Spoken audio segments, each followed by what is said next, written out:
time? It is time for us to do what we have been doing, and that time is every day. We'll know in a very short period of time, but it looks like it could be something that will be not good. Believe me, not good. I see issue with that. And again, hey. You're not going to be able to insult your way to the presidency. That's not going to happen. I don't know who created Pokemon Go, but I'm trying to figure out how we get them to have Pokemon go to the polls. I'm Ted Cruz, and my pronoun is kiss my ass. So when you think about it, there is great significance to the passage of time in terms of what we need to do to lay these wires, what we need to do to create these jobs.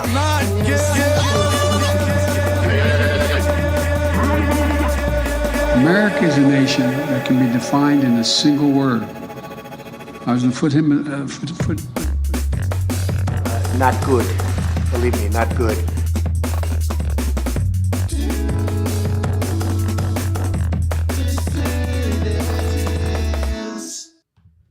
Hello, dissidents. Welcome, one and all, to a Thursday morning edition of the Do Dissidents podcast. Keaton Weiss here with Russell Dobbs. He's got to unmute his microphone. Hello. I think in Sunday morning, morning you think Sunday, a lazy morning. Yeah. Kind of feels like a Sunday morning because it's been a busy week, Has a feel of a Sunday morning. Honestly, it definitely feels like end of week. Yes, definitely. Busy week. Busy week for us at the mine this week. Great interview yesterday for those who missed it. We had Chairman Omali Yeshitela from the African People's Socialist Party. What a great time that was. That was over on Rumble, but we premiered the full interview on YouTube last night, and we will be dropping clips from the interview in short form for those who don't have time to commit to the full thing throughout the weekend. But yeah, that was a great show yesterday. Fascinating guest. Yeah, really, really amazing stuff. So we had a great time on the show yesterday, and then Russell worked a night shift over at OR Books in Alphabet City, which is the East Village in New York. You were at the Anya Parampil book launch, right, for Corporate Coup, her new book about Venezuela. Yeah, that was really great. Jose was there, Aaron, Max, Anya, obviously. I do have a scoop, though, and I am going to back that up with some footage. It looks like the gray zone might actually not be Jewish because not one of them was able to answer the simple question, what is your favorite menu item at Katz's? You know who was able to answer that? My Salvadoran friend, Jose Vega. That's right. Boom. That's right off the top of his head. So we'll have that video. Sunday, we're looking into their background. There's some evidence Max may be Presbyterian. We're not sure about that yet. We have a source we're talking to, but we may scoop the gray zone on Sunday. An expose. And we might have Anya Parampil on the show on Sunday, too. So she'll be here to answer.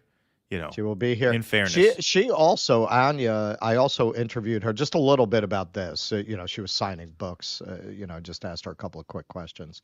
It looks like she has taken what in this space might be a very controversial stance. She wants to save the country. She's anti-accelerationist, and that's really a lonely opinion in the left space. I think it's very brave of her not to want the country to go up in flames, but that's her story, and I followed up. Apparently she's sticking to it. That's interesting. Well, that'll be a very interesting conversation. One of my most she favorite. She does not want to see her friends, loved ones. Yeah, friends, loved ones, her baby. She doesn't want to see them suffer and die of malnutrition. I'm sure you feel the same way. Yes, I do feel the same way. You have lots of children. I am anti-malnutrition, yes. He's anti-malnutrition. So there's some common ground. Keaton has almost as many kids as I do. After July, he'll have as many kids as I do. That's right. And although that's just the ones I know about. That's true. It's a mystery. It is a mystery. It is a mystery. I'm like the Genghis Khan of my generation. Yeah, and you're part Mongolian. 8:58 in the YouTube and Twitter chat. Thanks all for being here this morning. 587 over on Rumble. Let's hit that like button over on Rumble. Let's get some Rumblers up. Let's wake some Rumblers up so we can get a 666 for you guys going here in due time as well. Hey, this is fun. Richard Dawkins blocked us on Twitter, and they blocked Russell on Twitter too. I had a feeling I would be blocked, meaning the Do Dissidents account would be blocked once I found out that Russell's was blocked. It was like midnight last night, and, I'm putting the show together because, Russell was filming the event, so I figured he's not going to be able to put together segments. So I'm like, we should really show this on the screen. Do I text Russell and be like, hey, send me that screenshot of Richard Dawkins blocking you? I'm like, you know what? I'm sure he's blocked me too. Right. If he blocked Russell, he must have blocked the main account. And sure enough, he did. He did. So we have been blocked by one of the new atheists. That's a badge of honor. The original Debate Me bros are not down for a little debate with a couple of schmucks, one of whom has a BA and one of whom is a college dropout. Yeah, exactly. We have a high school dropout and a college dropout here, and the great intellect Richard Dawkins is running scared from us. Yeah, ran scared in real time, despite being asked a totally civil and respectful question, and now he's blocked both of us on Twitter since that video went viral. We reached over 2 million views with that video. Just on X alone, and then on TikTok, I'm sure it racked up a bunch more. And then some people saw it on YouTube. Friend of show, Kyle Kalinske, covered that, actually. That was pretty fun. And you could tell, some people think that we're on their radar. No, we're not. Kyle was like, he didn't know anything about us. He's like, shout out to Do Dissidents. This was done by Russell Dobelar. So shout out to Russell. Obviously never seen any of our stuff because he wouldn't have been so kind if he had. Which makes sense, because how much do we watch other people's stuff stuff unless it's for work? Yeah, I don't watch because we're busy doing this. Yeah.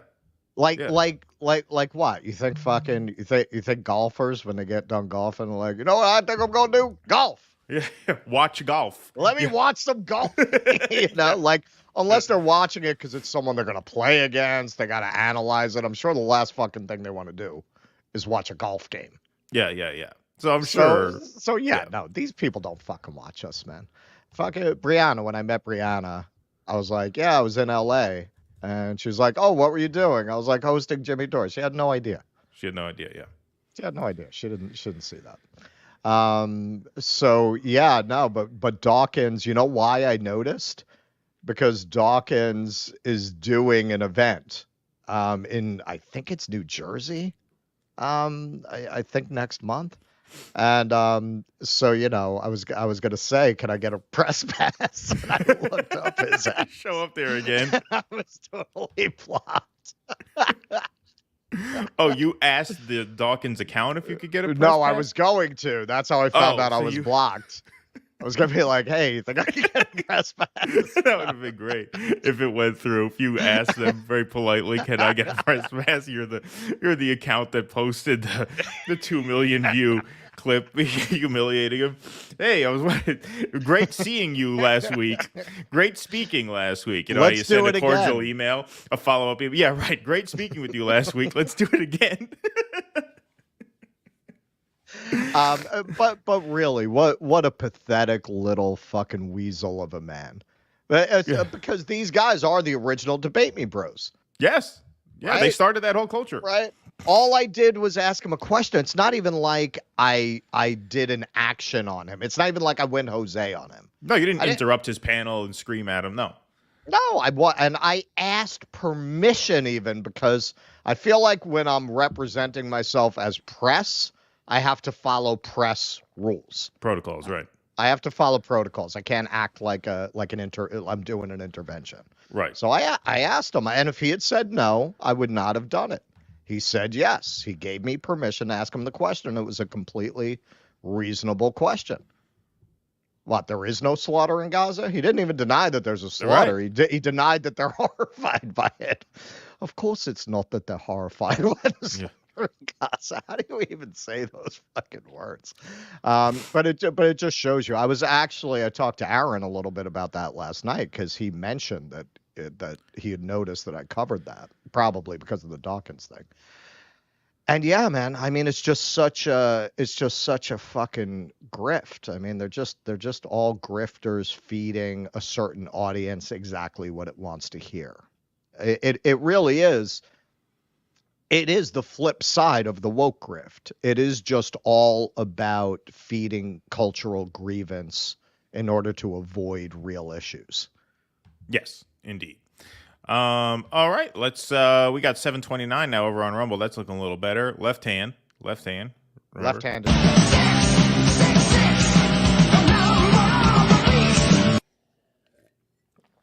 729 over there, 1204 in YouTube.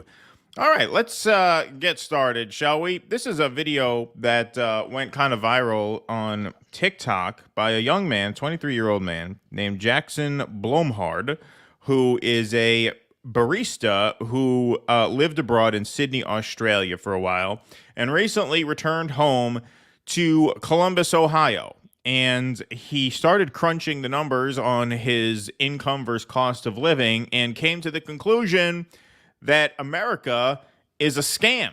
And this went viral on the soon-to-be unavailable TikTok. So let's watch this while we can. America's a scam. I truly believe it's a scam. I just did the math, and we're all being scammed. It's so bad. I'm about to show you guys the details because the numbers don't lie. And I've tried to make this TikTok like 10 times, but I keep going on rants, and it is like becoming 10 minutes long. So I'm going to make this as short as possible.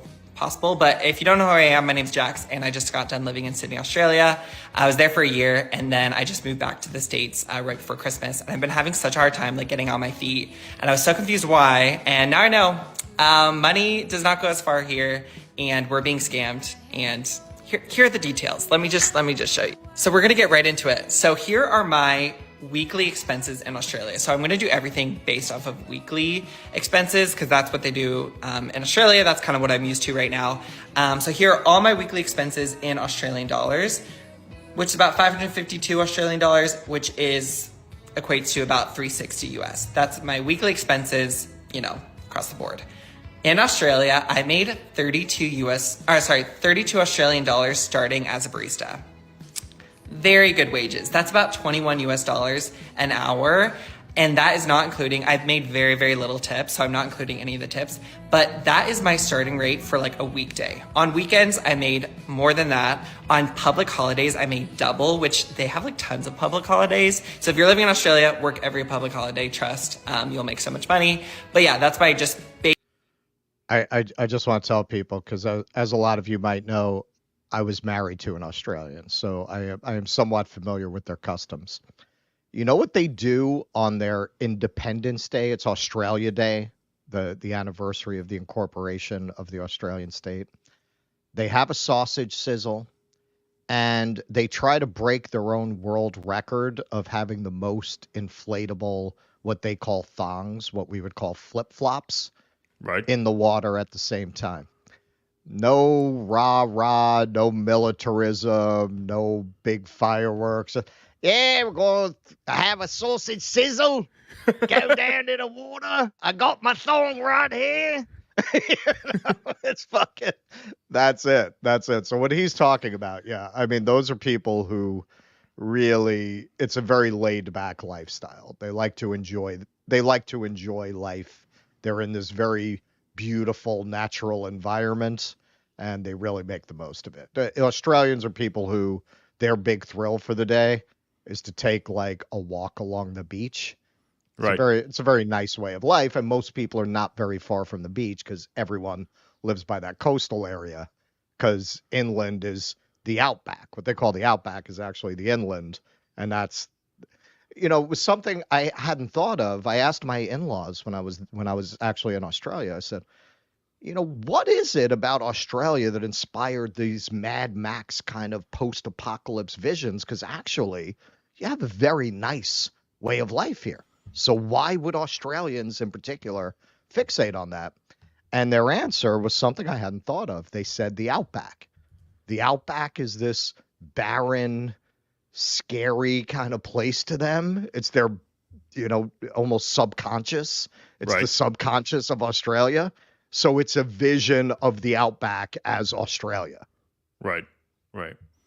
Yeah, no, so he talks about their public holidays, as Russell just base rate. described, I was and like, then the pay, the wages. The starting rate for baristas, and like obviously if you're there longer, like this is very normal for a barista in Australia. Now this is where things take a depressing turn. So these are my weekly expenses for America, for Columbus. So these are all, I tried to compare everything like as closely as I could. So this $250 rent is kind of like, I had a 2-bedroom apartment in Australia, and that's similar for a 2-bedroom in Columbus of like similar quality. I deducted, is that the right word? I don't know. I didn't include the car stuff. As you can see, I took it away from the total because I did not have a car in Australia, and so I didn't want to like screw up the numbers. But if you know, you basically need a car in America, and we're going to get into that later. But $565 a week in America, the craziest thing ever. Like right off the bat, $200 more. And then it gets crazier. Let's talk about wages. So it's an average barista in America makes 11 to 18. When I was a barista, I made $15 an average with tip. But I'm going to say 18. We're going to go on the high end of that scale, right? $18 an hour. So already less money. But the way I think of things is based off of like, if I'm buying a pair of shoes, I'm like, okay, how much is this? How many hours of work is this, shoe going to cost? So in America, just to live on average, not including a car, just to live on average, it takes 31.38 hours of work a week just to live. That's before you get into savings, before you start traveling, before you go to restaurants. That number is insane. Sorry, cut off on me. That number is insane. That needs to be studied. And it's very depressing. Like I said, not including a car, not including a $200, this is pretty average for a car. Crazy, like the craziest stuff ever. Now, if this doesn't make you move to Australia, I don't know what will. 17.15 hours of work in order to cover my baseline expenses. That means after 17 hours, all the hours I worked, which I worked a lot of hours in Australia, went to traveling, went to shopping, went to drinking and partying and like having fun and doing things that made me feel alive. That is crazy. The comparison of the two is actually, it makes me sick to my stomach. Okay, now, what's interesting about this especially is that he's comparing Sydney, Australia to Columbus, Ohio. So when you move back to the States... And keep in mind, Sydney is one of the more expensive places you could live in Australia. Sydney and Melbourne. It's one of the most expensive cities in the world. So in 2015, Sydney, Australia was ranked 5th most expensive city in the world. In January of 2023, it was ranked 10th most expensive city in the world. So he's not moving from Sydney, Australia to Manhattan or to Los Angeles or to Boston. He's moving from one of the most expensive cities in the world to Columbus, Ohio. And it takes double the labor hours just to tread water. Yep. Here in Columbus, Ohio. Forget about New York. Forget about, L.A., Boston, Chicago, Seattle. Forget about any of these expensive cities. Just to live in a fairly small city in the Rust Belt takes double the labor hours as it does in one of the most expensive cities in the world. Now, if that doesn't tell you wages are too fucking low, I don't know what does. I don't understand how you could argue wages aren't too low given that math. Because once again, cost of living, yeah, of course cost of living factors in, but cost of living in Sydney, high relative to almost every other city on earth. So you're talking about moving from one of the most expensive places on earth to the middle of the Rust Belt here. You got to work double the hours just to tread water before you even get a car. To live in an economically depressed part of America. Yes, exactly. This, when you look at this, it to me demonstrates how much the fact that America is isolated and Americans don't tend to travel very much, how much that distorts our entire political conversation on both sides. Because you have these people who will talk about socialized healthcare. When I went to Australia with my wife, she hadn't been in the country for 2 years. She walked into the National Health, showed her card, no appointment, showed her card. She was with a doctor in a half an hour. I took pictures of us in the empty waiting room.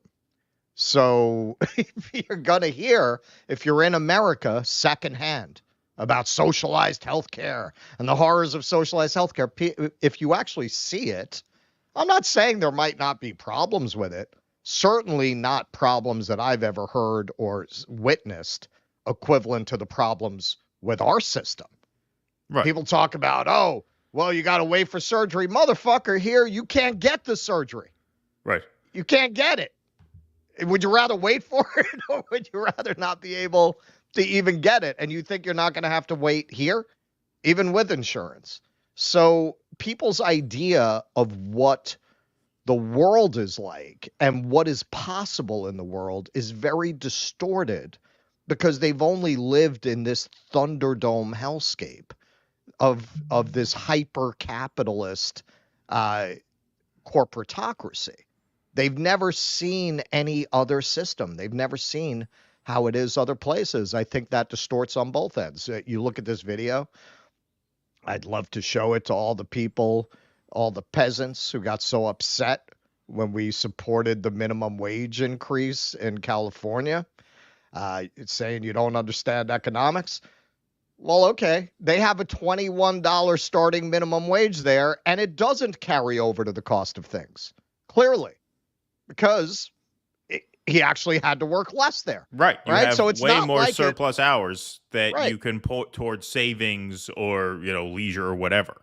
Right. So you're going to say you don't understand economics? No, you don't fucking understand economics. Here it is.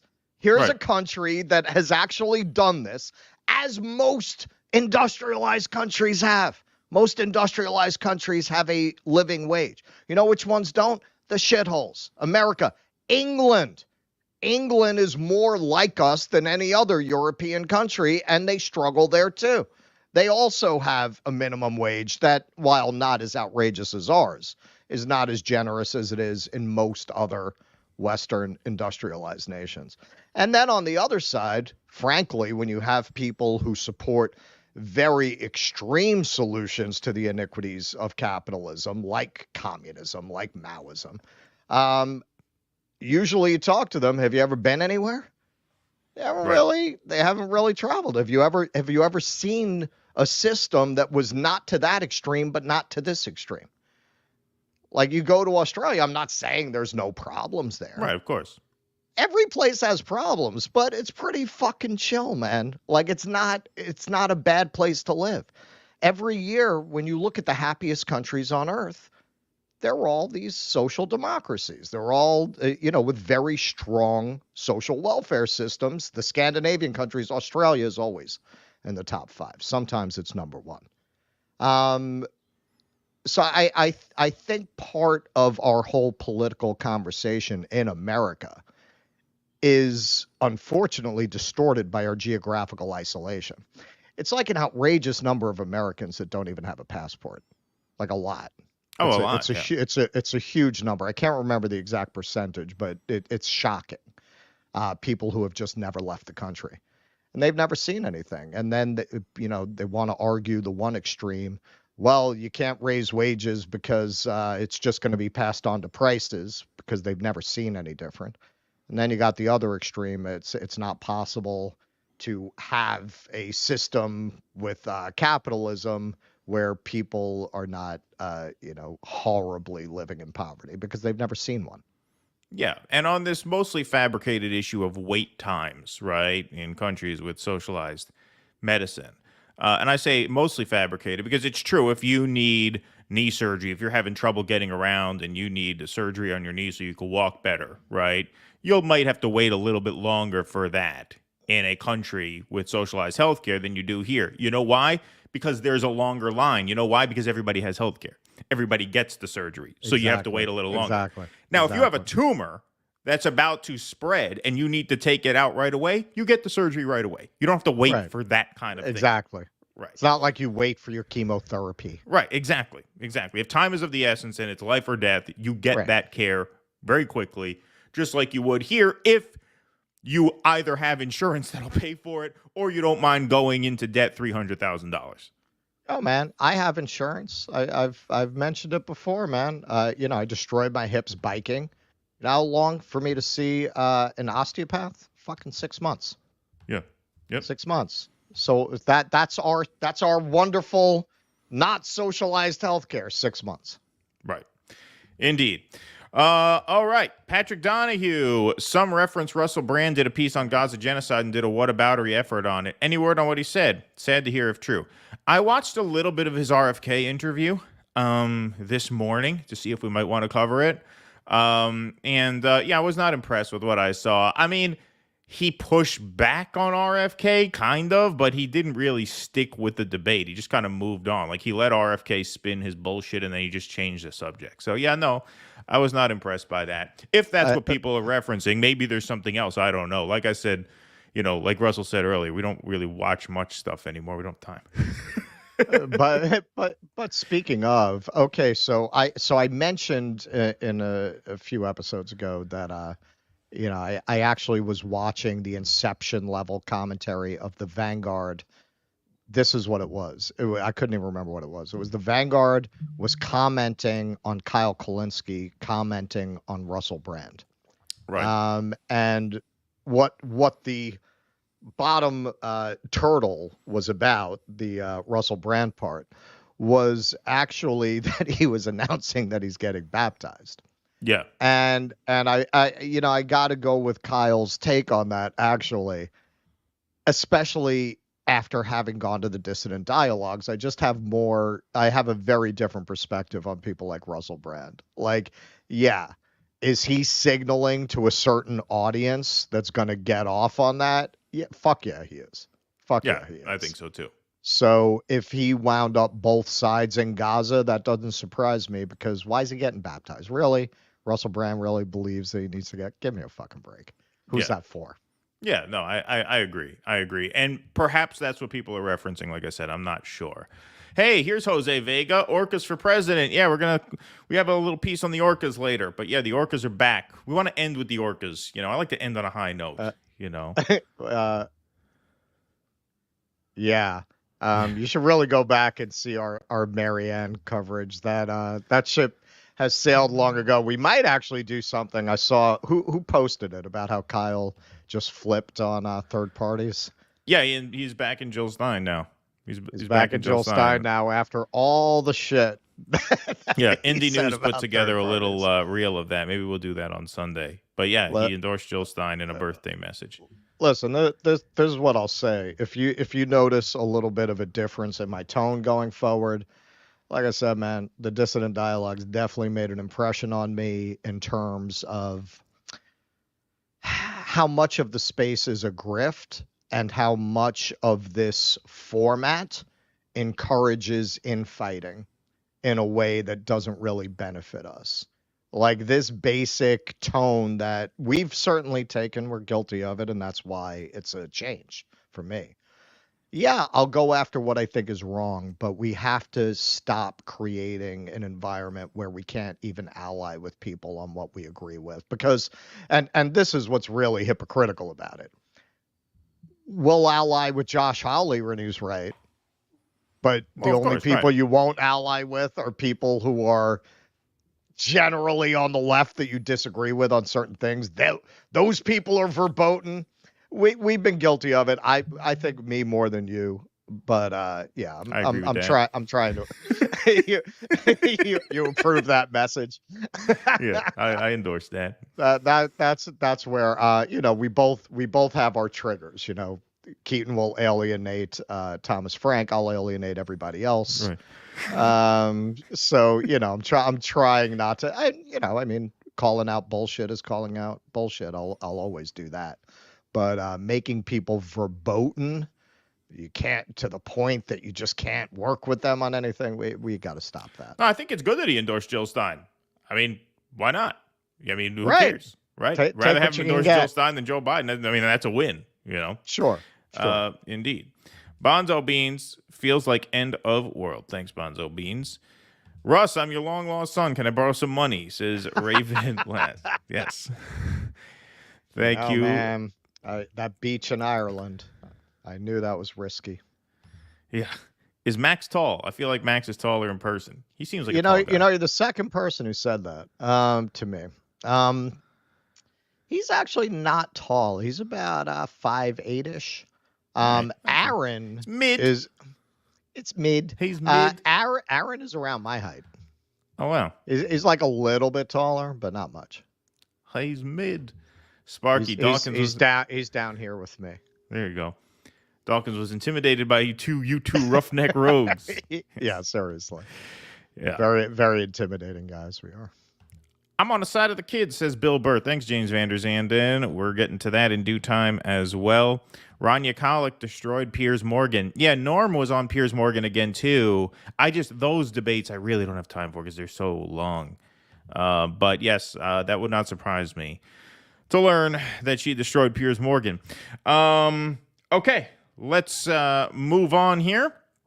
So, folks, the presidential debate calendar seems to be set, and it is a little different from cycles past. So here's Joe Biden putting out a Clint Eastwood, Mr. Tough Guy video.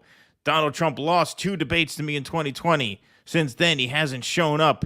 Now he's acting like he wants to debate me again. Well, make my day, pal. Here's Morning Joe reporting the news. Here on Morning Joe, President Biden laying out his terms for participating in the presidential debates this fall. And the breaking news is they're not going to go the commission route. Donald Trump has already said in the past he's not going to go the commission route. Trump has said he'd debate Biden anytime, any place. It looks like Joe Biden has taken him up on that. Let's see what the president's saying. Donald Trump lost 2 debates to me in 2020. And since then, he hadn't shown up for debate. Now he's acting like he wants to debate me again. Well, make my day, pal. I'll even do it twice. So let's pick the dates, Donald. I hear you're free on Wednesdays.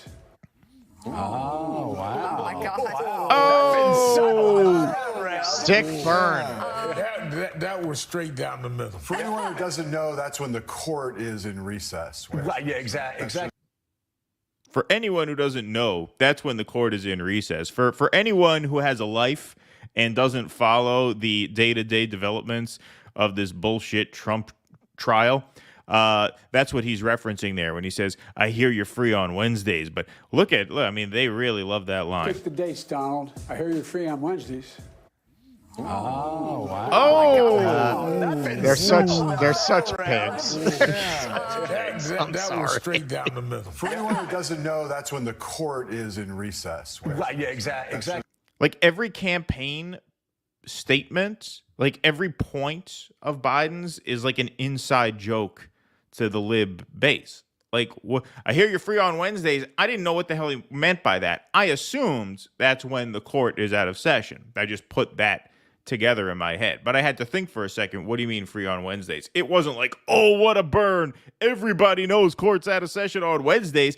You ever think this may be why you're losing to Trump? Because all of your sick burns are just inside jokes to the people who are most obsessed with Trump and most, consumed by Trump derangement syndrome.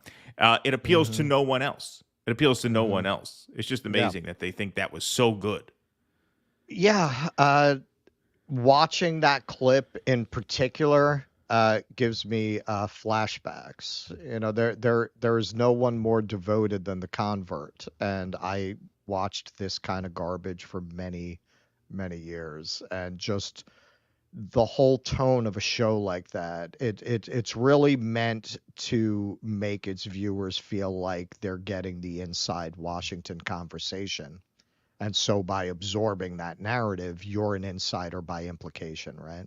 So then when you talk to people about this, oh, did you see what Biden said? Oh, yeah, no. You know why he said that? I was watching Morning Joe. It's because the court is closed on Wednesday. It was, and I'm sure Trump was so furious when he saw that. He must have been fuming. Oh my God, Joe Biden, he's gonna eat Trump alive. Trump is scared, but he has to do it now. He has to because he got called out like that. That was what was very smart. That's what Joe Biden, he has great advisors, Yeah, right.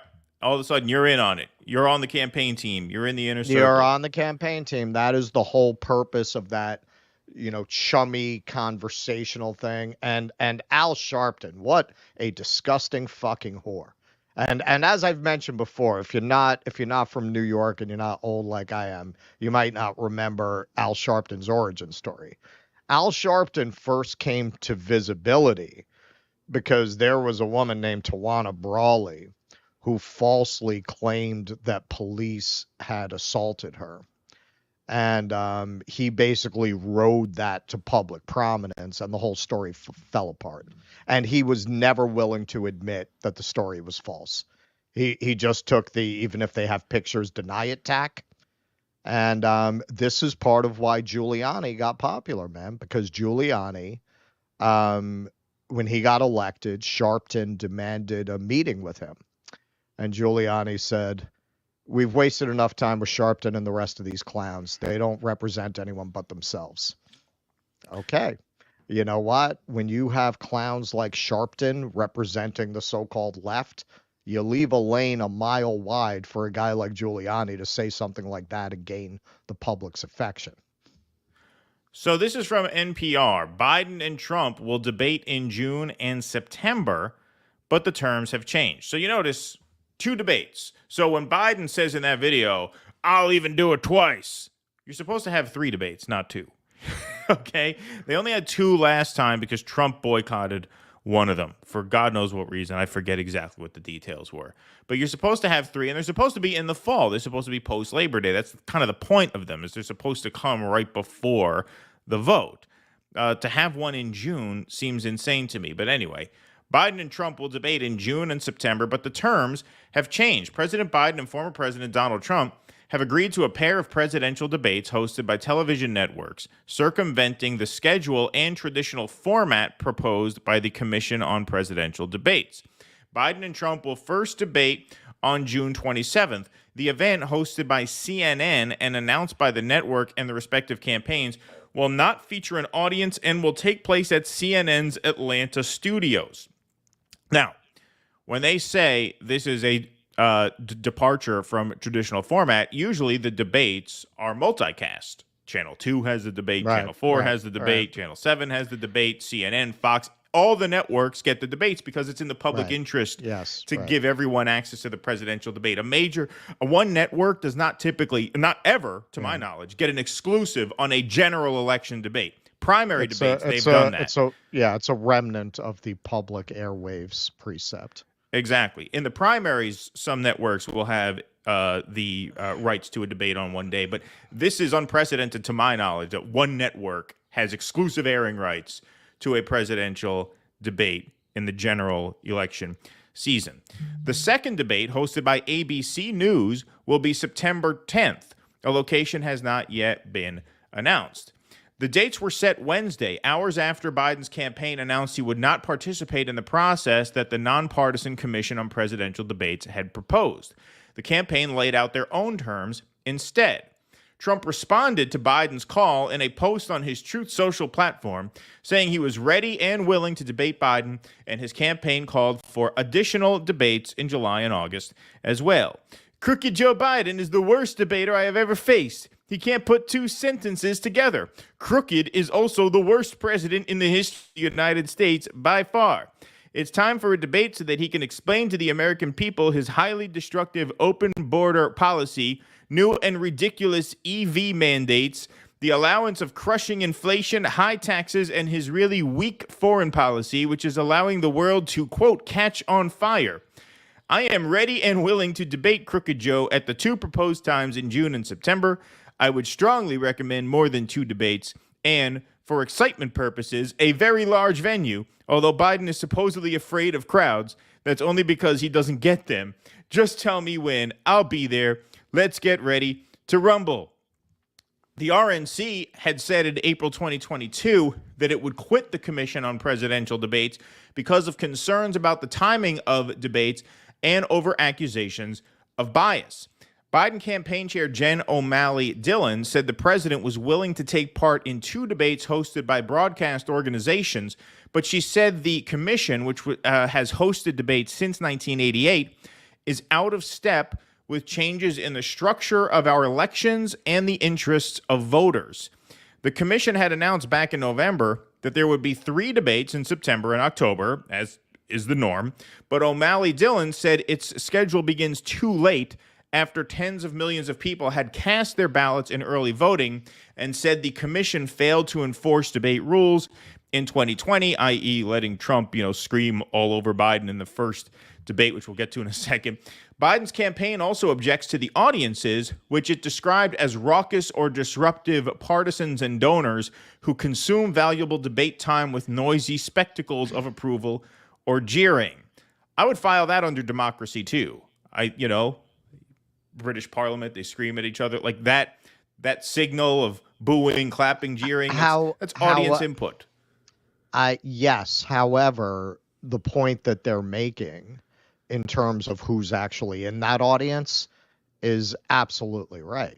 Like, I don't disagree with that. I can't remember who it was, but there was a debate where the audience reaction was so out of tune with public sentiment that it just became very obvious, to the point it became a news story about how, I can't remember exactly which. I think it was a primary debate. It was definitely but I can't remember who it was that was getting this very weird, out of tune reaction. I think it might have been the South Carolina primary debate where Trump called out Jeb Bush for George Bush, lying about Iraq, and he got booed very strongly in that room. And obviously, was that what it was? I mean, it could have been. That's certainly an example, because that was a very hostile when crowd you look to Trump, at because they invite the insiders, right, the donors. So in that sense, yes. So on that level, because it's not it's not people draw straws for tickets. It's donors and party insiders in that room. So I don't disagree with this on the basis of how it has been conducted. As was the case with the original televised debates in 1960, a television studio with just the candidates and moderators is a better, more cost-efficient way to proceed, O'Malley Dillon said. Other terms include having microphones open only when it is candidates' turn to speak. The vice presidential debate should be in late July after the Republican National Convention, she said. A date for that debate has not yet been set. Biden's campaign also nixed the idea of including third-party or independent candidates in the debate, saying they should be one-on-one, allowing voters to compare the only 2 candidates with any statistical chance of prevailing in the Electoral College, and not squandering debate time on candidates with no prospect of becoming president. So they're talking, obviously, about RFK Jr., an independent presidential candidate who has made it clear that he would like to appear on the debate stage, quickly blasted the campaign's decisions on social media. Keeping viable candidates off the debate stage undermines democracy, Kennedy said. He tweets out the following: Presidents Trump and Biden are colluding to lock America into a head-to-head matchup that 70% say they do not want. That's true. They're trying to exclude me from their debate because they are afraid I would win. Keeping viable candidates off the debate stage undermines democracy. 43% of Americans identify as independents. If Americans are ever going to escape the hammerlock of the two-party system, now is the time to do it. These are the 2 most unpopular candidates in living memory. By excluding me from the stage, Presidents Biden and Trump seek to avoid discussion of their 8 years of mutual failure, including deficits, wars, lockdowns, chronic disease, and inflation. Now, when Jesse Ventura qualified for the debate in the Minnesota gubernatorial race, he was only polling at about 15 points. He won those debates, and a few weeks later, he was elected governor of the state. And so I do think RFK would benefit tremendously from a debate showing where he allowed on. Now, does he have the polling to qualify? If 15% is a threshold, he's not there yet. And the fact that they're moving it up early makes it harder for him to get there in time. I also think a debate before a convention has got to be unprecedented. Like, they're having the debates In this case, it's almost 2 months before the DNC. In modern times, at the very least. Exactly. So Biden is not the nominee yet officially. Now, this on one hand makes it all the more likely that he will be if he shows up in the debate. Why would you throw a candidate up there who you're going to swap out? On the other hand, this gives them the option, if it's an absolute shit show and he crumbles and just disqualifies himself, which is possible. I don't think it's likely. I mean, they seem to shoot him up with shit for the big nights. All right, but so I don't think that's going to happen. But if it does happen, they can swap him out. Adderall. Right, yeah. But if it does happen, they can swap him out. They can swap him out because it's 2 months prior. So it's very strange. It's great for the networks. I mean, it's no wonder why, not just CNN. I mean, CNN has the broadcast rights to it, so they're going to make a fortune. But all of the networks are going to do very well by pushing the debates forward because you start campaign season early. Usually, the big money season in these years is from Labor Day through early November. By pushing the debates to June, you're really extending prime campaign season. So it's no wonder that they bought into this. They're going to do quite well off of it. Yeah, this was one of the strange things about this. Whenever you hear that politicians who are absolutely loathsome people want to change something, you can assume it's going to be for the worst and for transparently corrupt reasons. I read through this and I was like, well, yeah, that all makes sense. Sure.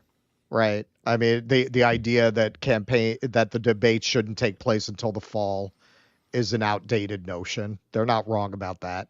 They're not wrong that the room is stacked with partisans and insiders, so it doesn't really reflect public sentiment anyway. Now, I agree with you. The real fix would be open this up to the public on a lottery basis or some such scheme. But barring that, yeah, does the public benefit from hearing what super PAC donors think in the crowd? Right. No, they don't. So I don't disagree with that. I don't disagree with cutting off the mics. Like this will make it much more like an old school debate, which they actually referenced the Kennedy-Nixon debates in 1960. Yeah, I don't disagree with that. As much of a dark creature as Nixon was, you go back and watch those debates, he doesn't interrupt Kennedy in the middle of his answer. They just didn't do that kind of thing back then. Nobody had to say don't do that. You just didn't do that. Yeah, you just didn't do that. And, in 2020, there was a lot of anticipation going into that first debate between Trump and Biden because everybody thought, Biden's going to fall apart and Trump is going to come out, with a big boost. And that didn't happen, partly because Trump is too stupid for his own good. He really does just get in his own way constantly. Trump talked over Biden constantly through that whole thing. He didn't let Biden get half a sentence out. If your opponent is of feeble mind and of low stamina, you let him talk so that he falls apart and he gets lost on words. Get out of the way. He didn't even give him a chance to do that. Every time Biden opened his mouth, within 3 seconds, Trump is jumping down his throat. You're not giving him the opportunity to embarrass himself when you keep doing that over and over and over again. So, I think both sides are putting a little bit too much emphasis on this. I think the fact that Biden agreed to do it shows that he's losing and he needs to throw a long pass. What I always say, always make the football comparison. Don't throw a pass unless you have to. In politics, it's the same thing. Don't take a chance unless you have to. The fact that Biden's coming out and saying, yep, let's do it, he knows he needs to move the ball down the field in a big way. It's a Hail Mary. It's a Hail Mary.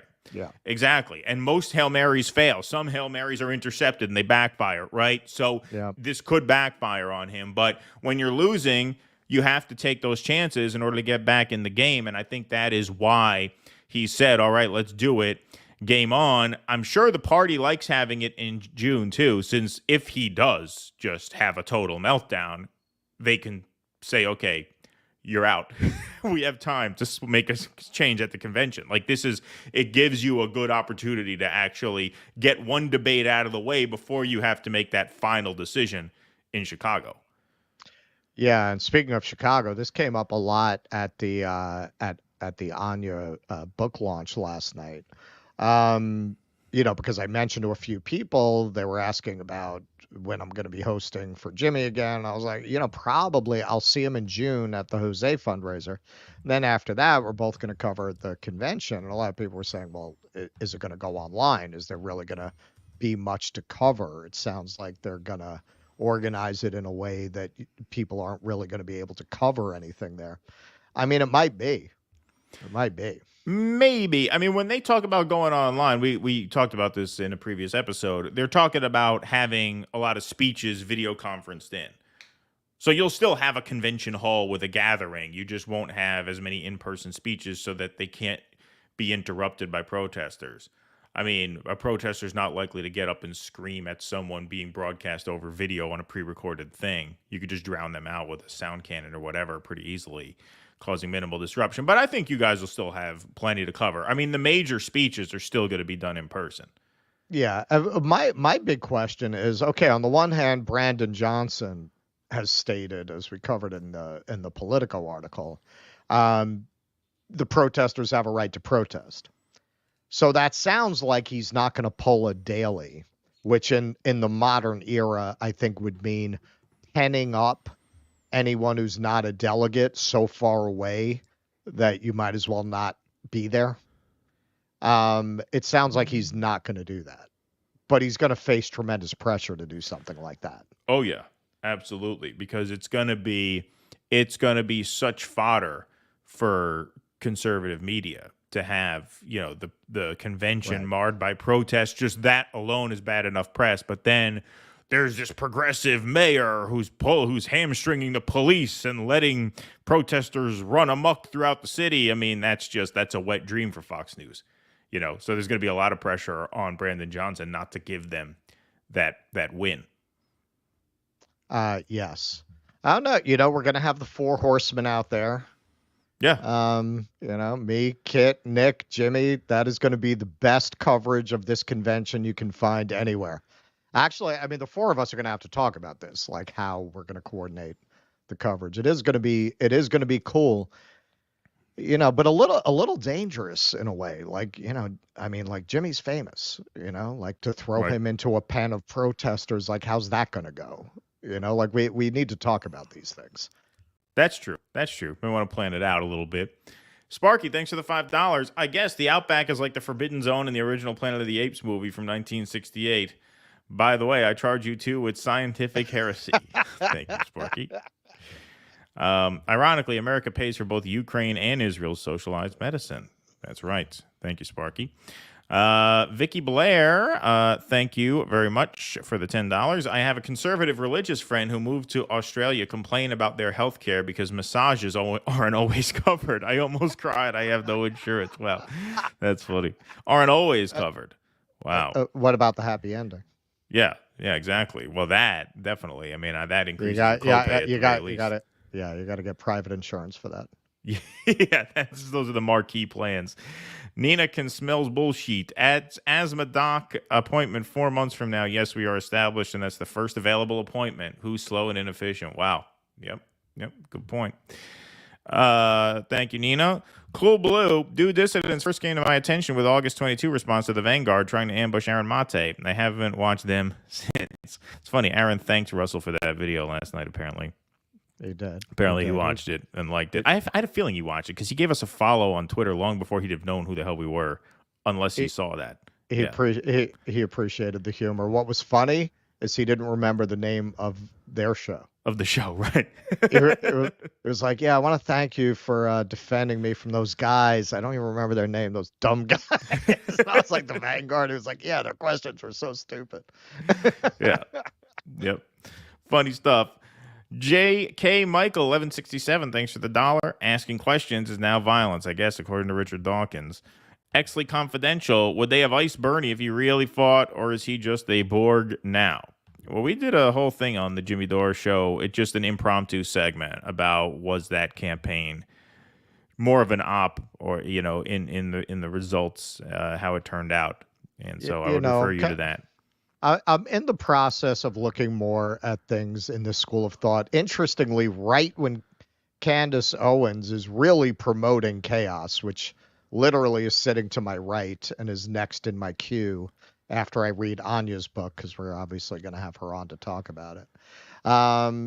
Yeah, I'm definitely looking more at how much of our politics and society are an intelligence services op than I ever have before, particularly around culture. I never really looked at that.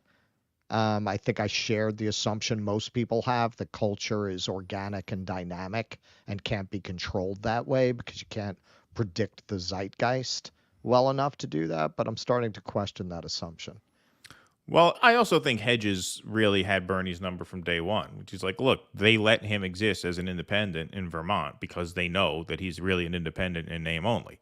Right. Like, they could fund a Democrat to beat him in Vermont if they wanted to. They're the Democratic Party. They have much deeper pockets than fucking Bernie Sanders' operation there. So the reason they don't do that is because they trust that at the end of the day, he's going to play ball. If they didn't trust him, he's going to bow his head. Yeah, exactly. They'd run a Democrat and he'd be toast. He'd be toast. J.K. Michael. Well, and then there's the question of if they do what they call in the business a wellstone on him. Right, but they wouldn't have to. I think they could be. I mean, with the money they have, yeah. What if he had decided to run as a Green? Jill Stein offered to step down and give him her line. Sure. I mean, you could always speculate that, but what Hedges' point seems to be is that the reason they let him get as far as they did is because they knew he would never do that. Right. It really isn't capitalism versus socialism. It's more freedom versus totalitarianism. Sadly, we're moving more toward totalitarianism every day. Thank you for that. Right on. Carrie Scott, elitist greed will never meet human need. Adversarial wording isn't working. Serving undeserving. Your democracy society is starving me with austerity for hegemony without consent from me or my money. Good spoken word there. So we're going to have to figure out how to coordinate this, but I think we have agreed because we're getting so many suggestions of musicians and songs. We're going to do a weekly thing where from what people submit, we'll watch them and we'll have a song at the end of the show from an independent artist that's, political or satiric or something. Yeah, maybe every Sunday night. Maybe we could play that on the intermission between the Q&A. That'd be a good time for it. That's a good idea. Yeah, this way people don't turn it off and leave, right? Yeah, I love that idea.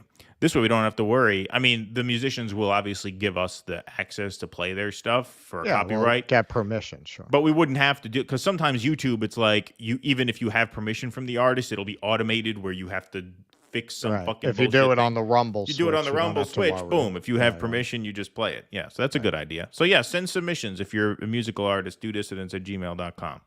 But label it what? Song submission. Yeah. You label it song submission. We get bombed with emails now. Yeah, indeed. Tom, thanks for the $19.99. I have family in the UK and Canada, and I know from family that the biggest issue with nationalized healthcare in the UK and Canada, at least, is their hesitancy to run tests in order to keep costs down. That's interesting. I mean, in America, I think we have the opposite problem. Exactly. Which is they want to run a test you overdiagnose, on everything. You overprescribe, right? You medicalize everything, right? On the other hand, I got to plug my computer back in. Sure. One of the things because treating patients costs money in countries with socialized medicine, whereas here in America, treating patients makes them money. If treating patients costs them money, you could say, well, that creates a certain conflict since you're less likely to be as aggressive in your treatments. It also incentivizes you to keep your patients healthy because the less you have to treat them, the less money the system loses. So it actually incentivizes healthy living. Whereas here in America, they make money treating you when you get sick. So it incentivizes keeping you sick, right? You're muted again. You must have touched something on your microphone. All right. There you go. I'm good. No, now it's a computer mic. Okay. Let's go to... Oops. Morning Joe makes me nauseous, says Dan. Thank you, Dan. Testing. Yeah, there you go. John Scott, thanks for the £2. Biden beat Trump in debate. Easy. Well, he, like I said, Trump did not get a bounce out of those 2020 debates because he was horrible. He was horrible. way too aggressive. You're up Right, against the yeah. weak opponent. You let your opponent embarrass yourself. No, he he was, was horrible. he was trying to psych him out. And Exactly. The best way to psych Biden out is let him talk. Just shut the fuck up and let him talk. Eventually, he's going to say, "Yeah, we had some black people who lived next door. I used to like to touch their leg hair. Yeah, right, exactly. Eventually, I he'll used to rub peanut butter in their toes." Yeah. Eventually he'll say some shit like that. You have to let him get there. The best debate strategy against Biden is talk as little as possible. Let him do as much talking as possible. Don't cut him off every 5 seconds. It made no sense. AUD is worth. I think I can say this because it's broad enough. I got to follow up on this because it is worth doing on the Rumble side if it all checks out. Tim Cass did a thing about Ashley Biden confirming the authenticity of those diaries. Yeah, I heard that. Which has some implications given what's in them that we could not cover in East Berlin. Right. AUD is worth 66 cents to the U.S. dollar. Minimum full-time wage gets taxed at over 40%, factoring in GST in Australia compared to 12% in the U.S. Nowhere has free healthcare. Yeah, no, I understand that. It's free at the point of service, included with taxation. Nocturnal Human, thanks to the $1. Was that an AI Biden? He looks odd. He does look odd. I mean, they put a lot of makeup on him, and he may have had some kind of work done on his face. I don't know. He's definitely had plastic surgery. Yeah. Calling Al Sharpton a whore and insta whores everywhere. Thank you, J.K. Michael. I'll give you that. All righty. Let's go on to our next segment here. Okay, this is a related segment to the debates. We've been talking about this a lot. We've actually been on this beat for years, really. I mean, since 2020, we really realized when the Democrats made an explicit pitch, and they started this in 2016, but in 2020, Russell wrote a blog about Biden's new coalition of, sort of affluent conservative moderates. And a lot of those affluent conservative moderates were Lincoln Project types. They were the never Trumpers. Well, now Eli Lake, the guy who looks like the penguin, who appeared at the Dissident Dialogues debate with Brianna Joy Gray. Right, exactly.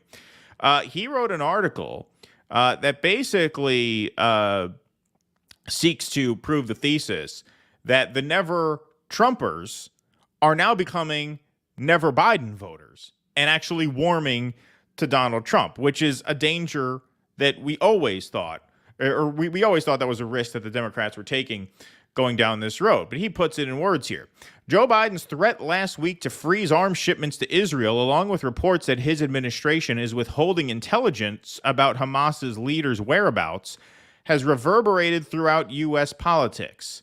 Now, some never-Trump donors say the Biden administration's policy towards the Jewish state is such a betrayal, they're considering jumping on board the Trump train.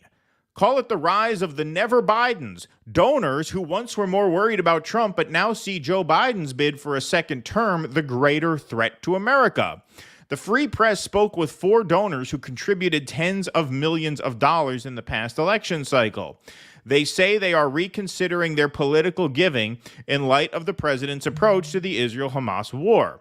All of them expressed their frustration with Biden's CNN interview last Wednesday, in which he said of Israel, "If they go into Rafah, I'm not supplying the weapons that have been used historically to deal with Rafah." Now, once again, we have to say they already had enough weapons to go into Rafah, and Biden gave them $1 billion more in weapons earlier this week. But just that rhetorical shot across the bow to try and win back some credibility with the base. Yeah. Exactly. They're going to go back to Trump now over this, is what Eli Lake supposes. And he cites some evidence. He might be right.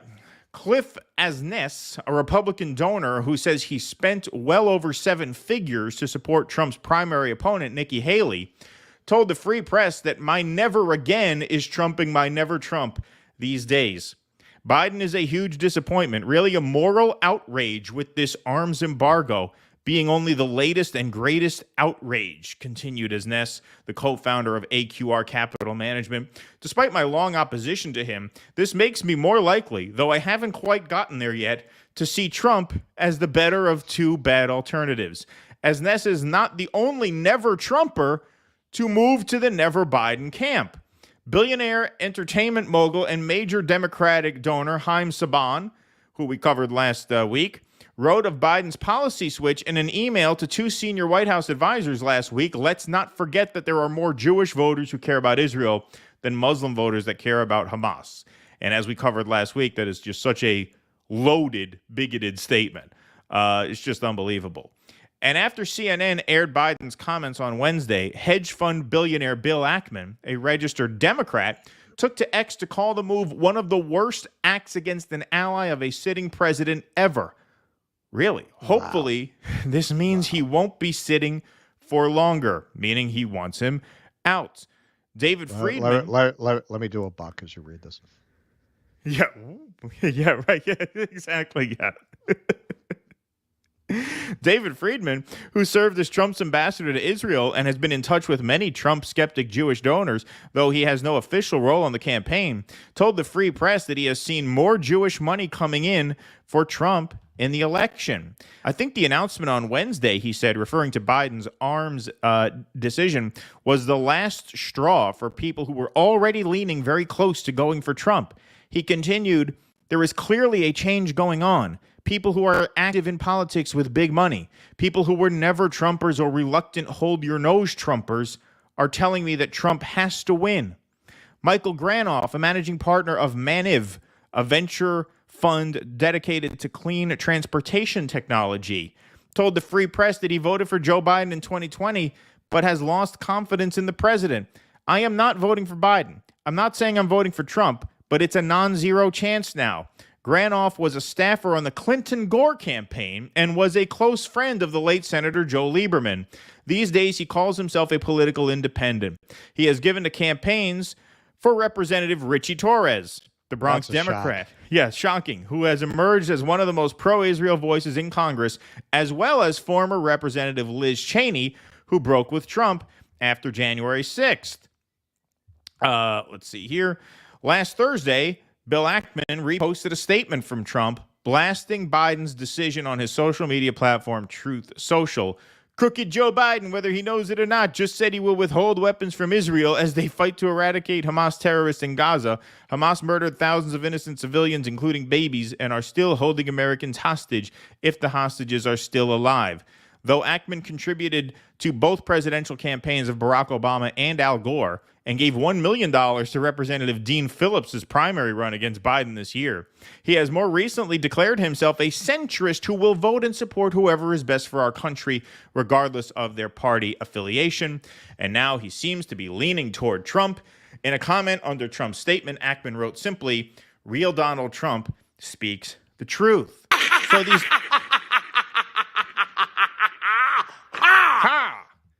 So these never Trumpers are now never Biden over a rhetorical pushback against Israel on the eve of an escalation of genocide. Yeah, meaningless, which shows you what we always told you about these people. They were never Trump because Trump was an embarrassment to the empire. And what these people are really all about at the end of the day, imperialism, war, capitalism. They see America the way Reagan described America. It's a shining city on a hill. They see America as having offered them, because it has offered them, this wonderful way of life. And they feel like this way of life must be protected, and it has to be protected through force, through the subjugation, exploitation, and brutalization of people around the world. And they see that as a bargain that they just have to make, maintain, and uphold, and defend whenever it becomes under the slightest threat. And they know, and they've always known this, they've always known that Trump really posed no threat to that. Trump was an embarrassment. Trump was not their type. Trump was humiliating. But Trump really posed no threat to their way of life at the end of the day.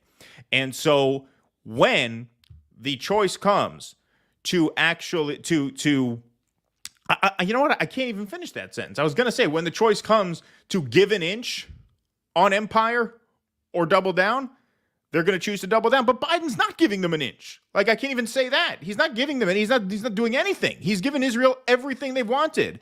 He's saying he's going to deny weapons now as a political move to try and win back some of the young people and some of the Arabs who are going to boycott the election altogether.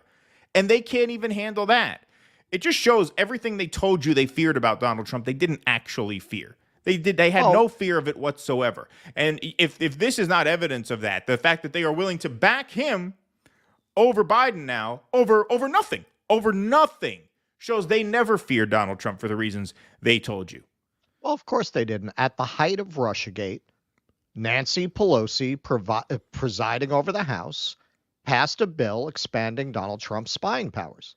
Now, if you believe, as you've been claiming, that Donald Trump is a Manchurian candidate working for the Russians, why on earth would you vote to expand his spying powers?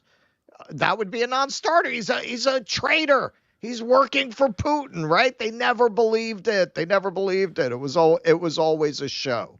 As Taibbi said, I think very shortly after Trump was elected, or not long before, he wrote an article describing Trump, paraphrasing a bit. He puts the ugly face on the ugly reality of empire. Right. And that was really their issue with him. He wasn't able to go up there and talk that shining city on a hill bullshit, nor was he inclined to. Right. Trump would go on stage and say, we got a lot of killers here. Or he'd say, we want the oil.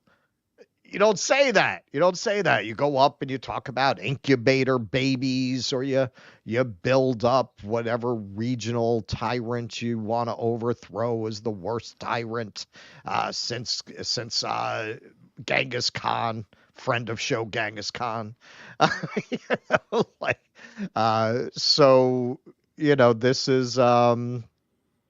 This is really what it comes down to for them, and as has often been said, scratch a liberal, a fascist will bleed.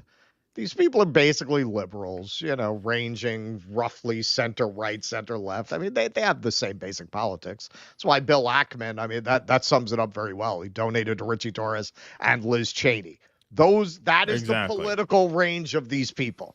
Right. And they very comfortably cohabitate in that political space. So it's not much for them to just go over to Donald Trump. And second point, Israel.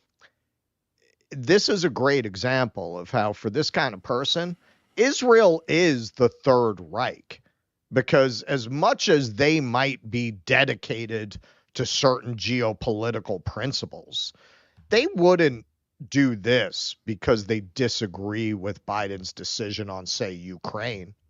If Biden turned around and said, tomorrow we're conditioning aid to Ukraine on something, they wouldn't all of a sudden be talking about voting for Donald Trump. I can't think of any geopolitical decision Biden could make that would get this reaction. So why are you going to get this reaction around Israel? That's cultish.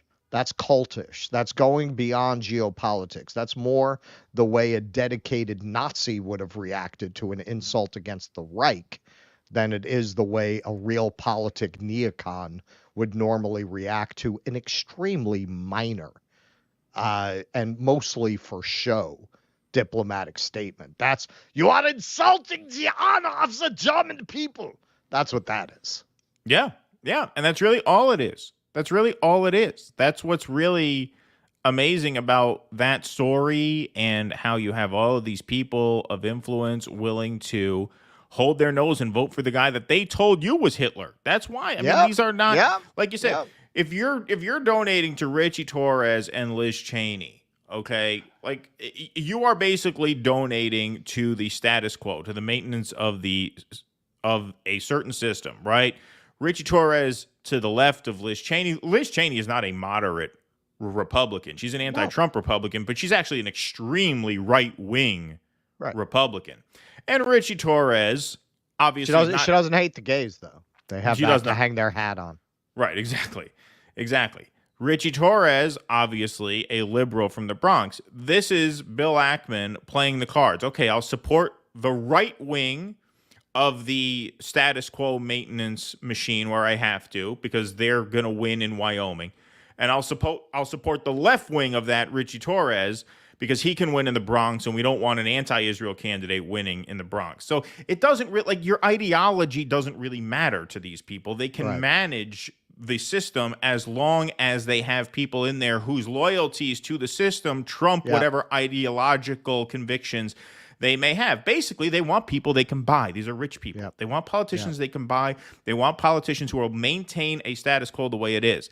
And one way in which I think they felt threatened by Donald Trump was because he's an embarrassment to the empire, because and a little unpredictable. And he's a little unpredictable, but because he puts an ugly face on the empire, he generates this sort of discontent amongst the public, right? If you have a guy like Reagan who's out there talking in very flowery language about what a wonderful country we are, what a wonderful system we have here, it's it's much less likely under a leader like that the peasants are going to get restless and try to overthrow you.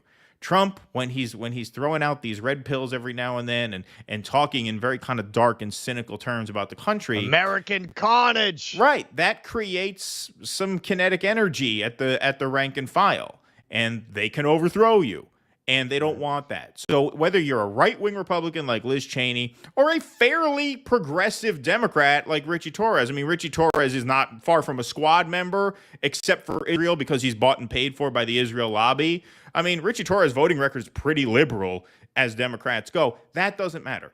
That really doesn't matter to the people who buy Congress. All that matters is, at the end of the day, are you going to commit to maintaining our way of life inside the walls of the empire, yes or no? And the fact that Joe Biden took a very, very tiny symbolic shot across the bow and said, we're not going to supply you new weapons if you go into Rafah, even though it had no effect on the war itself, now Trump is on the table. Now Trump is on the table. Forget everything we said up until now. He's on the table. You make a very good point there about how little they really care about any of this, as long as you maintain the empire as it is. And that's, I think, what really made them nervous about Trump, because he would make noises about overthrowing the empire. He would attack the intelligence services, you know, like these things are not acceptable for them. But that was really their only issue. They never believed in Russiagate. If they had, they would not have expanded his spying powers. They never believed that. That was always just a propaganda tool. And now, look, he's saying what they want on Israel. In the end, his economic policies were very good for them. He gave them a big tax cut. So he's not gonna actually do anything that really takes anything out of their bowl. Fuck it. He's good. He's good on Israel. We can bring him along on the rest. And hey, you know, at the end of the day, he wanted to pull out of all these places, and we just thwarted him. Right. Exactly. We just thwarted him. We just didn't do what he wanted. Which really, hey, anybody talking about democracy and democratic process who doesn't understand the implications of that, you're a moron. You're a moron. What if you get somebody who's anti-war from the left? What does this tell you? What does this tell you? What if Bernie had been elected? Would he have really been able to change our deployment of forces? Because the Trump example would suggest no. Right. Yep. That's a good point. Kem and G, with your height difference and Jewish heritage, you guys are like a present-day Simon and Garfunkel, a bridge over the troubled water of America, except you both have talent. I think Simon and Garfunkel are pretty good. Come on. Simon and Garfunkel, they got talent. You know, I mean, they were great. They were great songwriters, My pajama I think. rolled out of bed and ran to the police station. Yeah. The RFK thing is funny. The working man's representative, WTF, tell me a single family that has benefited more from the system. JFK Jr.'s sister is your ambassador to Australia. Yep. Thank you. I didn't know that. Although, you know, to be fair, the system has kind of hit them back. I'll be there in Chicago. To be fair, I'll back you up. You should set up a stage and collaborate with protesters, gain the trust of the younger generation. I mean, you know, Nick is an MMA fighter, so I think he's got it covered. Yeah, that's true. You have security of sorts there with you. Yeah. Just hide behind Nick when they come. We're gonna hide behind Nick. Exactly. Well, and Kid is a vet, right? That's true. Kid is a Marine, so you have an MMA fighter and a Marine. And a Marine. So me and Jimmy will just hide behind those guys when things get rough. Yeah. Biden-Trump RFK debate. My money is on the guy that can talk. Which one of those guys can talk? Which one are you talking about? That's a hell of a statement. Tom. Sorry. I mean, really going back to what you were saying, Trump will probably benefit from having his mic cut off. He will. Because he's good with zingers and one-liners, and it's going to limit him to that. Yeah. Yeah, no, I think he will. I think he absolutely will, because it's going to force Biden to fill time. Trump gave Biden so many freebies in that debate. Biden only needed to do a 10-second answer because Trump was going to jump in. Right. You know, right. You give Biden 90 seconds to give an answer. I mean, that's going to be a wild ride if you turn Trump's all kinds mic of off. directions. Yeah, Yes. yeah, exactly. Tom, it was reported this morning inflation has totaled 20% since the 3 years Biden took office. But it's okay. Trump paid off a porn star. Yes, thank you, Tom. I mean, he's lucky he paid off that porn star while he was president, because that would have been expensive. Now it would have been expensive now. No, it's $200,000 now. What did he pay her? 105? I think that was the number, if I remember correctly. Yeah, something like that. He didn't even put it in her ass based on her account. Yeah, based on her accountant. Jimmy Dore and Kurt called the attempted assassination on Slovakia's prime minister months ago. Is that right? Did they? Thank you, Sparky. Yes, I'll have to look into that story as well, obviously. The way to predict zeitgeist is to implement zeitgeist. Thank you, Sparky. Appreciate that very much. Okay, we're going to go to some Rumble rants here. Have you guys followed MMT at all? Jimmy did for a while, but just had some guy trashing the concept. Who was that? The metals guy? That would make sense, I would think. But I didn't watch the segment. No, I don't think it was the metals guy. I think it was somebody else. Okay, so this is what happened. I was going to look into China. I bought the Stephanie Kelton book. I was going to look into MMT. Those were my two promises to our audience. And then October 7th happened. Yeah. Now I am just getting back around to looking at those things. I actually was talking to Max last night about where to look for China information. And, Gray Zone has done a lot of reporting on that, so I'm going to take a look at that. So I am, coming back around to that. I'm not going to lie. MMT is not high on the list. I'll get around to it eventually. It seems like one of those things where, everybody has a fucking opinion. Right. Until they get hit. Right. It seems like we could talk about that all day. I have long been of the opinion de-dollarization is going to end up crashing the dollar and crashing our economy. Everything else is window dressing. Everything else is just talk. Yeah, I tend to co-sign that. Sparky, the delay in weapons and ammo to Israel was because the U.S. ran out of some things and was waiting on more to be produced. So they figured they make it look like Biden was standing up to Bibi. Well, they just sent them $1 billion more. Derek P., thanks for the $4 super sticker. Appreciate that.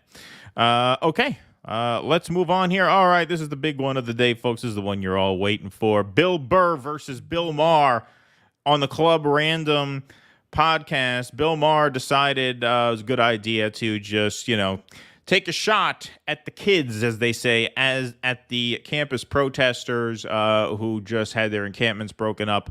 And then some of them across the country, of course, disrupted various commencement ceremonies last weekend. I assume more will come this weekend. But here's Bill Burr kind of dragging Bill Maher for a couple minutes straight. The kids demonstrating for Hamas, they are in with the terrorists. They were for the Palestinians. Well, it's sort of the same cause. Why, are you? I'm on the side of the kids. Yeah, that's easy to say. No one wants us. Oh, first of all, Bill Maher was against the Iraq war. When you opposed the Iraq war, they called you a Saddam apologist. They called you a terrorism apologist. He knows what a smear that is, and he just fucking says it anyway. And then an awkward moment passes, and then he senses that Burr is not with him on this. And so he says, what? You are, and here's what Bill Burr says. Well, it's sort of the same cause. Why, are you? I'm on the side of the kids. Yeah, that's easy to say. No one wants to see kids dead. This is a war. That was very brave of you to say that. This is a war. No, I'm the one who was actually brave on this. Oh, so brave. All right, sorry. We're not going to stop it every few seconds, but I feel like that is very brave to be a Zionist in Hollywood. Yeah, it's a tough, very brave. tough position to take. What a position. Really putting himself out there. I just have to pause it here, and then we'll let most of it play through. But Maher confused what Bill Burr was saying. When Bill Burr says, I'm with the kids, he meant I'm with the college kids. I agree with what the college kids are doing. That's obviously what he said. Bill Maher misinterpreted that as to say, I'm with the kids who are under bombardment in Gaza, and still takes the scumbag route to say, yeah, that's easy to say. Oh, so easy to say you support children having the right to live. That's an easy position. I'm the courageous one for going out on the limb and saying that, no, real politic expert that I am, I understand they have to be sacrificed. Yes. So he misinterprets what he's saying. He's hard-nosed. Yes, hard-nosed. Hard-nosed. In this case, unnecessarily evil, because he misinterpreted what Bill Burr was saying. Bill Burr, when he said the kids, he meant the college kids. You cannot make a racist apartheid ethno-state without breaking some Palestinians. Exactly. I'm on the side of the kids. Yeah, that's easy to say. You know, no one wants to see kids dead. This is a war. That was very brave of you to say that. This is a war. No, I'm the one who was actually brave on this. Oh, yeah. Pat yourself on the back. It's easy to say I'm for the kids. Who's not for the kids? Well, it comes down to real hard-nosed decisions. Clearly, you are not for the kids, or you would not have the position that you have, even as the rest of the world is waking up to the horror that Israel actually is and has always been. This war is making people dig into the history of this country in a way that they never have before. And Bill Maher just keeps doubling, tripling, quadrupling down. This is, for anyone paying attention, as horrible as this moment is, we're winning. We are winning. And clearly, the conventional, mainstream, established wisdom, as much as they're going to go into that good night kicking and screaming, the Zionist faction, the common understanding about Israel is going to be that it was a tragic reaction to a horror in which the people that the horror was perpetrated against reenacted that horror against a people who had nothing to do with it. That is going to be the mainstream understanding sooner than you think. Oh, yeah, much sooner. Like 10 years. What are people like Bill Maher going to be saying at that point? My experience with these kinds of moral cowards is they drop the subject and pretend they never said it. They just avoid the topic. That would be my prediction. Although, when you're talking about somebody who's so fucking loathsome that his own agency, instead of dropping him, didn't invite him to their party of the year so that he would withdraw on his own, he could still be waving the blue and white in 10 years. Who knows? Who knows? Who's not for the kids? Well, it comes down to real hard-nosed decisions. Like a country. Stop talking like you're a general. A country got attacked. Israel got attacked. I'm not saying that they didn't have a right to go back. I'm just sitting there going like, how do I look at We're the only country in the world that they get attacked, and then as soon as they counterattack, it's like, well, we got to stop this shit now. Don't attack them. There's a very simple solution to all this problem in the Middle East. Stop attacking Israel. Hey, Here's an even simpler solution. Stop occupying land against international law. How's that? How's that? I don't wish harm or violence upon anybody, but that is the simplest. That's the simplest, because this violence has been going on for as long as they've done that. And the reason this violence is happening is because their actions are illegal under international law. Once again, I have to say it, not just for YouTube, but for myself. I do not wish violence upon people. That's not the point of what I'm saying. The point is you make violence inevitable when you occupy a land for 75 straight years. And not only occupy the land, lock people in a cage, surveil them, deprive them of resources whenever you feel like it, and brutalize them. So how's this for a simple solution? Germany loves Israel now, right? Right after World War II, the Germans were still a little, iffy on the Jews. But now they love the Jews. Now they love Israel. So you love Israel so much, you feel so guilty about the horror that you committed against the Jews, as you should feel. Clear out the Rhine, move them in. Boom. That's simple. That's really simple. That's even simpler than what Bill Maher said. Yep. Yeah, maybe I could return to my family's ancestral home. Yeah, my family was driven out of a city called Hagen in Germany. Right. There you go. Maybe we could get our house back. Simple stuff. Attacking Israel. You just I did. solved it. I actually There you did. go. That's fantastic. Anyway. All right. We don't need to get onto that. Let's go to Russia and the Ukraine. How do you solve that one, Bill? Let me hear your hard-nosed decision about that. Well, let me ask you a question. How is war still legal? With all this shit that's been canceled. Legal. Why is that still fucking legal? Would you like a real answer to that? Because for something to be illegal, you have to have the capacity to enforce it.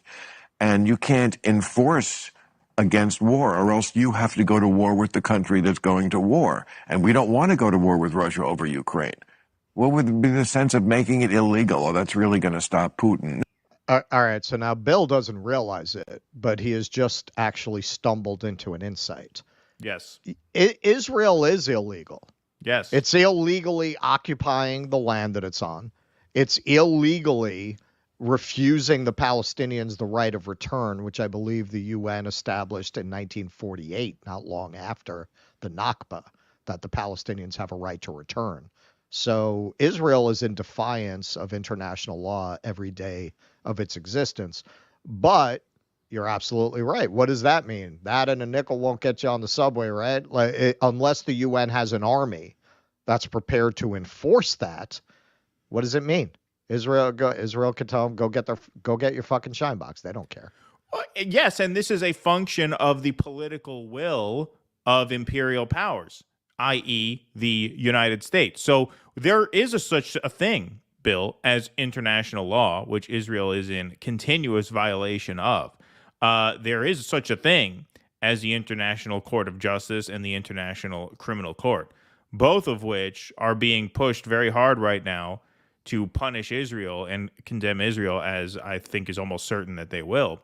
The question is, what is the enforcement mechanism? Right. Well, there is no enforcement mechanism as long as our politics inside the empire are dominated by psychotically violent, bloodthirsty douchebags like Bill Maher. Like, you are the problem here. The problem is not that there is no system of law governing the behaviors between nations. There is. The problem is it's unenforceable because too many people in America are as sociopathic as Bill Maher to say, well, yeah, no, it's easy to say you don't want kids dead, but these are hard-nosed decisions. Again, lightweight. Guy's been drinking for 50 years. He's slurring his words 20 minutes into this interview. That's Fucking besides the point. Yeah, lightweight. But that's the problem. The problem is people like you, Bill. The problem is not that there are no laws in place. There is international law. There are war crimes. There are statutes. Right. We have the institutional framework to hold countries to account. We just don't have the political will to do that here, and so there's no mechanism to put that into action. There's no military mechanism. From what I understand, if they are found guilty that in the ICC and the ICJ, that will force under EU law, I believe that will force them to stop trading with Israel. Right. So it will have rather devastating economic consequences for them. But yeah, can you send an army in? No, I mean, they never developed that capacity. The Korean War was kind of an attempt to do that, to have the UN go in and enforce its will in that way. And we see how that turned out. So they never, as far as I know, they never really tried to do anything like that again. All right. Now, here's the point that Bill Burr is most equipped to make here. No. To stop people from going to war, you have to also put boots. Can't sit down and talk it out. Why can't Putin do a podcast with the head guy? Like, you just solved the Middle East on a podcast. Why can't they solve what they're doing on a podcast? This is why this is not your thing. Make some hard-nosed decisions. This is my not your thing. It's what you. That is my thing. It isn't your thing. This is not your thing. You're like that guy that has a fantasy football team and thinks he's a fucking GM. No. That's exactly what it is. Like, why am I fucking listening to you like you've done something? What have you done in... Oh, it's funny that you would say that to him on his show. That's pretty ballsy to say, but it's so true. It's so true. And, this got me thinking about the format of news and commentary. Like, when you think about it, like The Daily Show and The Bill Maher Show, they were like the first podcasts. They were on TV, but they're basically podcasts. Like The Daily Show, you'd play a video and you'd comment on the video and you'd take the piss out of what you just saw. And Bill Maher did a lot of the same kind of stuff on his show. Sure. But they were gatekeepers because you couldn't do a podcast. You had to take that format and put it on television, very formalized with big production budgets. So only a very, very small handful of people actually got to do it. Now that anybody can do one of these things with some minimal startup costs, very minimal, like a computer with a we did spend a lot of money on that backdrop you're sporting there. Yeah, exactly. This was $35, this backdrop. But now that there's no barrier to entry, anyone can do it. Like 6 soapy hand jobs behind the bus station. Yeah. Anyone can do it. And so if anyone can do it, then Bill Barr's right. Who the hell are you?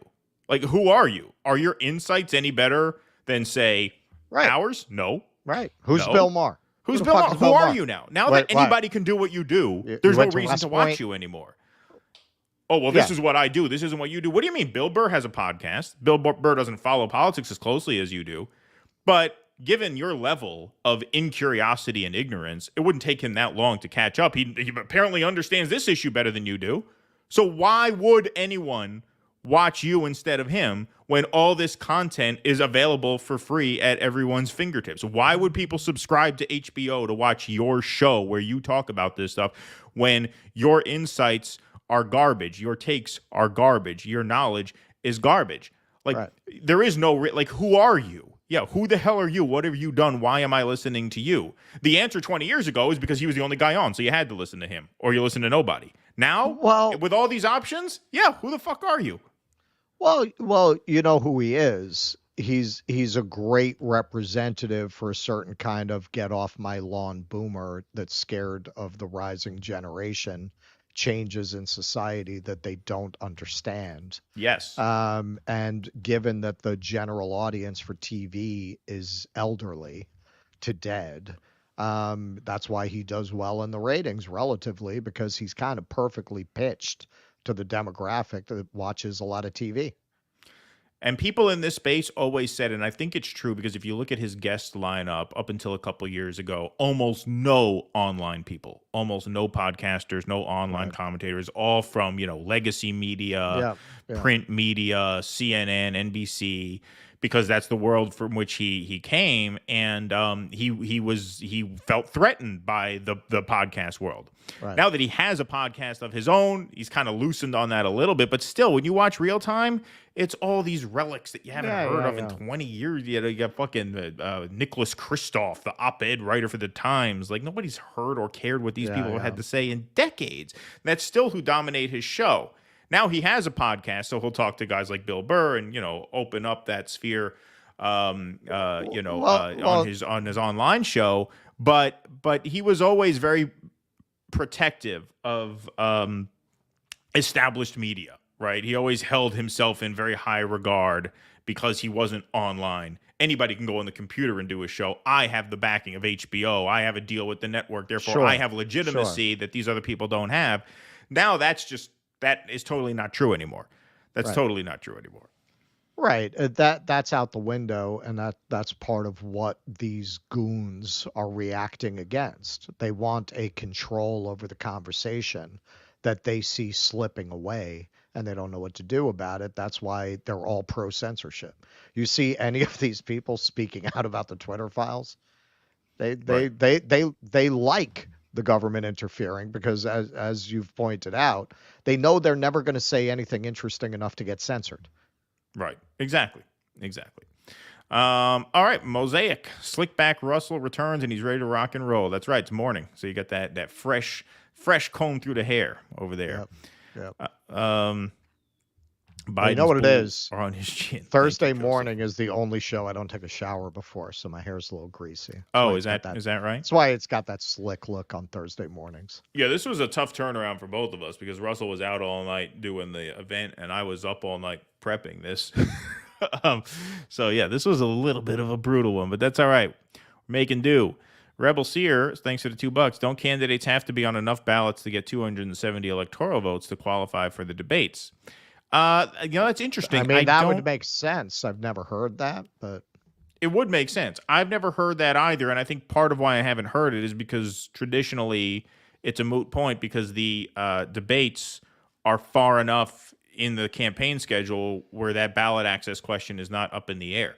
Like, as I understand, there are some ballot access deadlines that are in July and August, which means RFK can qualify for the ballot after that first debate. The fact that this first debate is so early does kind of throw a wrench into that schedule, but that could very well be true. So thank you for pointing that out. Here's another dissident song, says Nocturnal Human. Time is of the Essence by Bugle, Bounty Killer, and Julian Marley, one of Bob Marley's sons. I heard Bob Marley was pro-Israel. I heard the Marley family liked Israel. That really blows, because I love Bob Marley. Yeah. Really? Yeah, that really blows, because I love Bob Marley, and you think of his music as very good, you know? You think of it has this goodness about it. Yeah. That would be upsetting. I have to look into that more. Fucking Israel can do whatever she fucking wants. Goodfellas, thanks. Hobbs 45. Appreciate that. Labels are bullshit, says Atlas Rise. Identity politics keeps this failing system alive. I agree. Thank you. Eric Husso, MMT only works if U.S. dollar is world's reserve currency. Not looking good these days for the dollar, hence the plethora of gold broker ads. Yeah, I think so. Exactly. Yeah. This has always struck me as one of those things where, you know what the secret of Bill Burr's likability is? He's like a regular guy, man. And regular guys, not always, but very often they have a capacity to just go to the heart of the matter. Right. Why should I listen to you? He went right to the heart of the matter. Bill Burr is very good representative of the working class guy at the corner of the bar who has a pretty good sense. And really, I mean, that's the cornerstone of the mythology of democracy, isn't it? Yes. Right. That the simple person has that kind of insight and wisdom. Yeah, I agree. Kenman, to clarify, I meant that Simon had all the talent in the duo. Garfunkel was along for the ride. You guys both pull your own weight. Okay. I mean, he could sing, though. He could sing. I mean, Simon obviously was the songwriter. The writer. Yeah, exactly. All right. Understood. Eric Husso, since we are funding war in Ukraine to decimate its people, now is a land without a people for a soon-to-be people without a land, the Israelis. Bonus, the Zionists get to have the Nazi part of Ukraine. Yeah, that's good. Yeah, they should give him Ukraine, actually. That would be good. That's an interesting idea.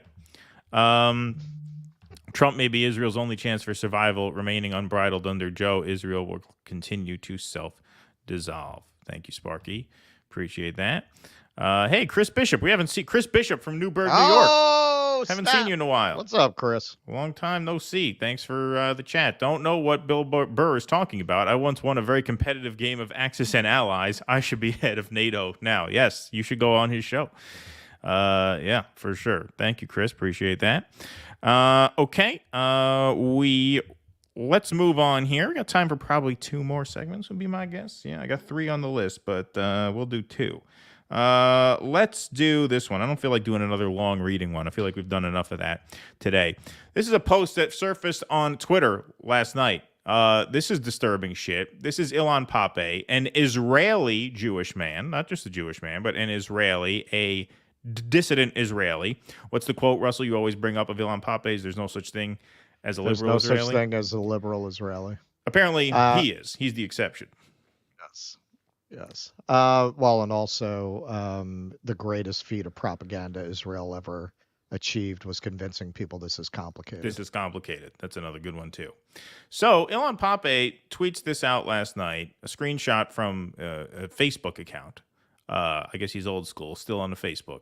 Did you know that 70-year-old professors of history are threatening America's national security? I arrived on Monday at Detroit Airport and was taken for a 2-hour investigation by the FBI, and my phone was taken as well. The 2-men team were not abusive or rude, I should say, but their questions were really out of the world. Am I a Hamas supporter? Do I regard the Israeli actions in Gaza a genocide? What is the solution to the conflict? Seriously, this is what they asked. Who are my Arab and Muslim friends in America? How do I know them? What kind of relationship I have with them? In some cases, I sent them to my books, and in some cases, I answered them ironically, yes or no. I was quite exhausted. What's that? Laconically, yes or no. I was quite exhausted after an 8-hour flight, but this is part of the idea. They had a long phone conversation with someone, the Israelis, and after copying everything on my phone, allowed me to enter. I know many of you have fared far worse experience, but after France and Germany denied my entry to the rector of Glasgow University for being a Palestinian, God knows what will happen next. The good news is actions like this by the USA or European countries taken under pressure from pro-Israel lobby or Israel itself smell of sheer panic and desperation in reaction to Israel's becoming very soon a pariah state with all the implications of such a status. That's quite something, if that's for real. That was tweeted out by Jeremy Scahill. That got a lot of play. So that's a pretty scary thing. I just wanted to point that out. And then, I don't know what to really say about that. It's been reported in Middle East Eye. It's been, obviously gotten out there in some of the publications. But if that's legit, that's terrifying. That's terrifying. The FBI detaining somebody at the airport, asking them their opinions. It doesn't surprise me. That's crazy. Me.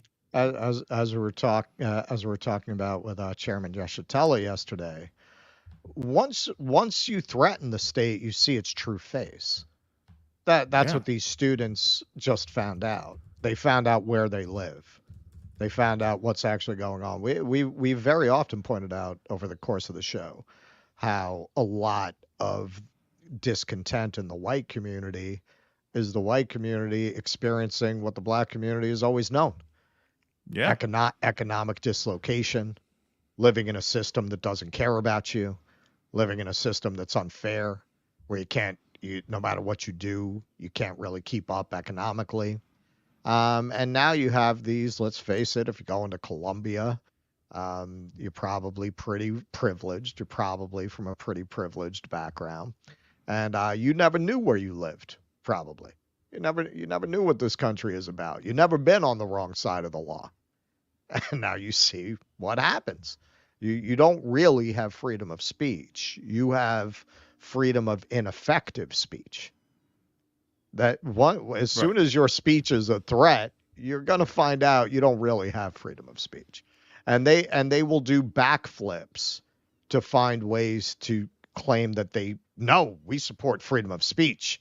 But this is material support for terrorism. They'll always find a way around it in situations like this. Yeah. Especially a guy with a profile. Democracy Now! Just broke this morning. So now you're starting to get some of the publications commenting on this. It was just a Facebook post as of last night, but this came in last night. The acclaimed Israeli historian Ilan Pappé has revealed he was interrogated for 2 hours by federal agents at an airport in Detroit after flying into the U.S. Questioned him about his Arab and Muslim friends in the U.S., as well as his views on Hamas and if he thought Israel was committing a genocide in Gaza. Pappé said he was allowed to enter the U.S., but only agents copied the contents of his phone. Yeah. Wow. I mean, what the fuck? That is just crazy. And because he's a foreign national, I guess they can do that. But hey, especially with the post 9/11 laws, they'll find a pretext to do that to Americans too. Yeah. Suspicion of this or that. Yeah. Just wild. All right, let's do two more. We have a little time. That was a quick one because it just broke. Sorry.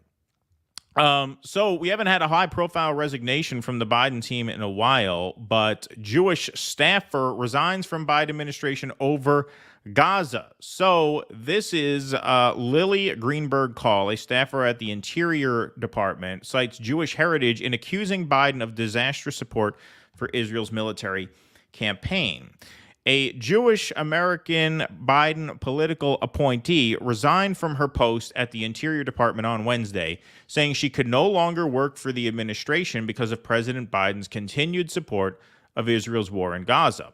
Lily Greenberg Call, a special assistant to the chief of staff in the Interior Department, cited her Jewish upbringing and ties to Israel in her resignation letter. She wrote that her family escaped anti-Semitic persecution in Europe and came to the United States, noting that they changed their names at Ellis Island and that her grandparents could not go to college. I can no longer in good conscience continue to represent this administration amidst President Biden's disastrous continued support for Israel's genocide in Gaza, Greenberg Call wrote. Israel strongly denies that its actions in Gaza account to genocide. Yeah, where have we heard that?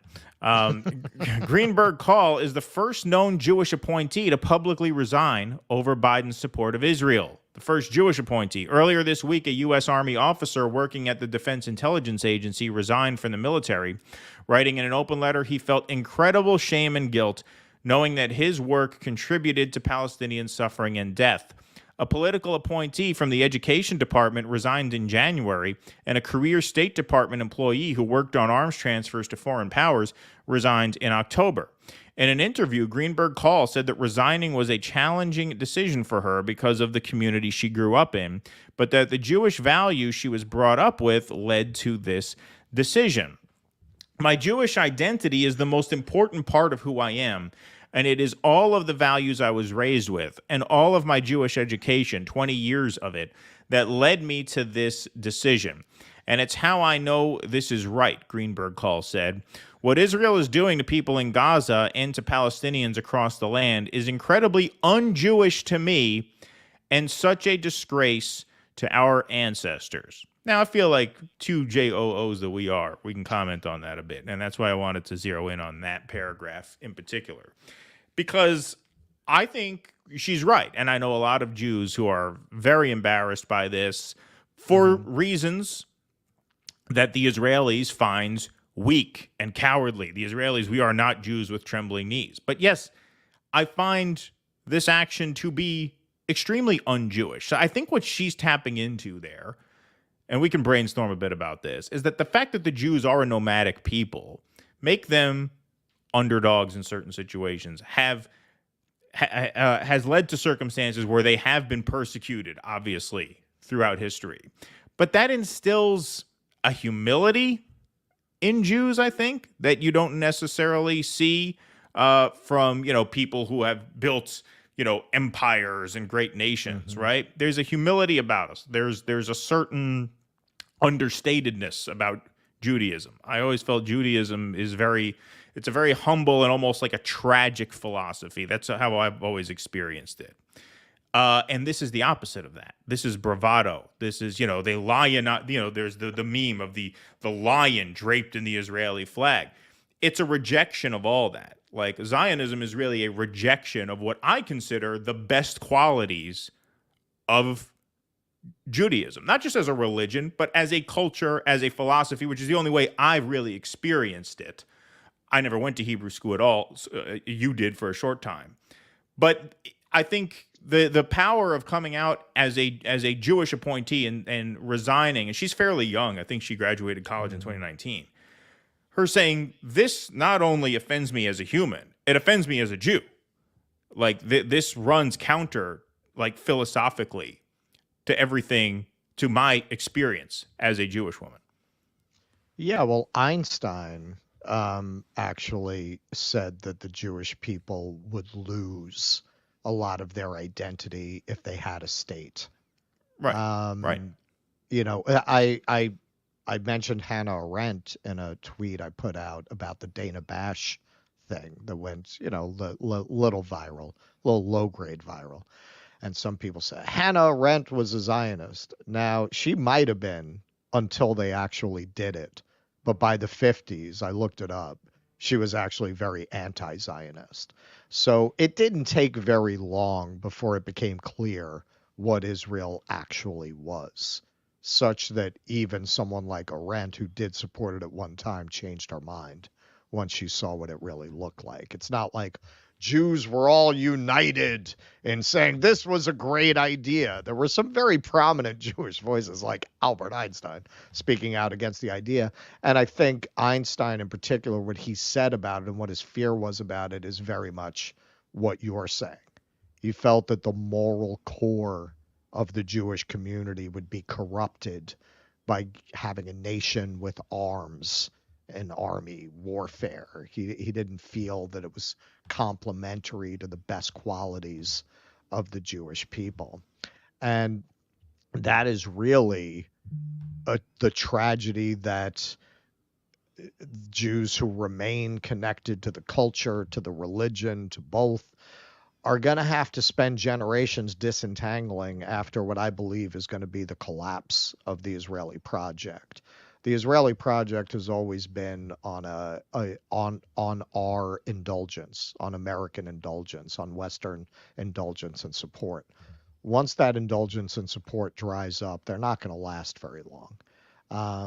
And I think once that state collapses, as I believe it will, Jews are going to have to find another basis for their identity.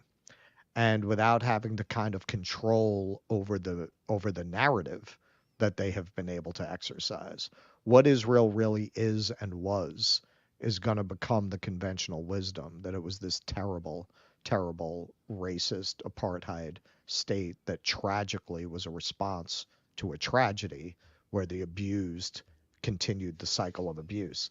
Once that becomes the common understanding, Jews who have been brainwashed into seeing support for Israel as synonymous with their Judaism are going to have to go through a lot of soul searching to figure out what it means to be a Jew without Israel.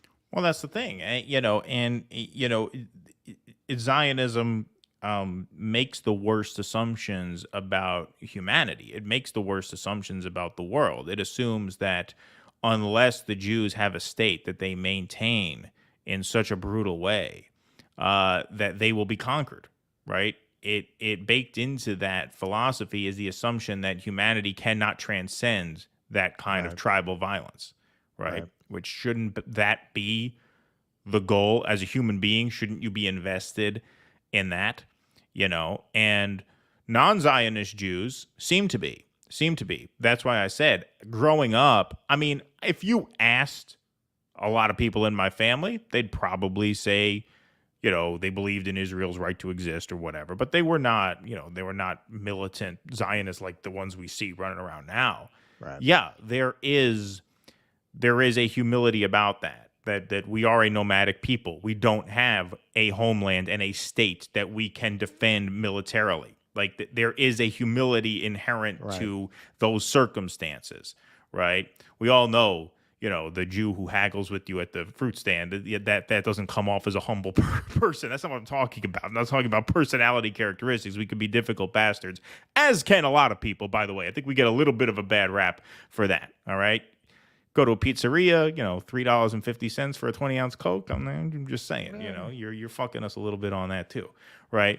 But just as a people, the fact you think I'm gonna pay that for a suit? Exactly. Like the fact that we don't have a homeland with a military, I think instills a certain tragic philosophy, right? Especially since Jews don't really speak of an afterlife, right? There's no pursuit of a transcendent glory, otherworldly. It's about how you live. How do you live while you're here? What is your state of being? How do you conduct yourself in this world? That matters. Why?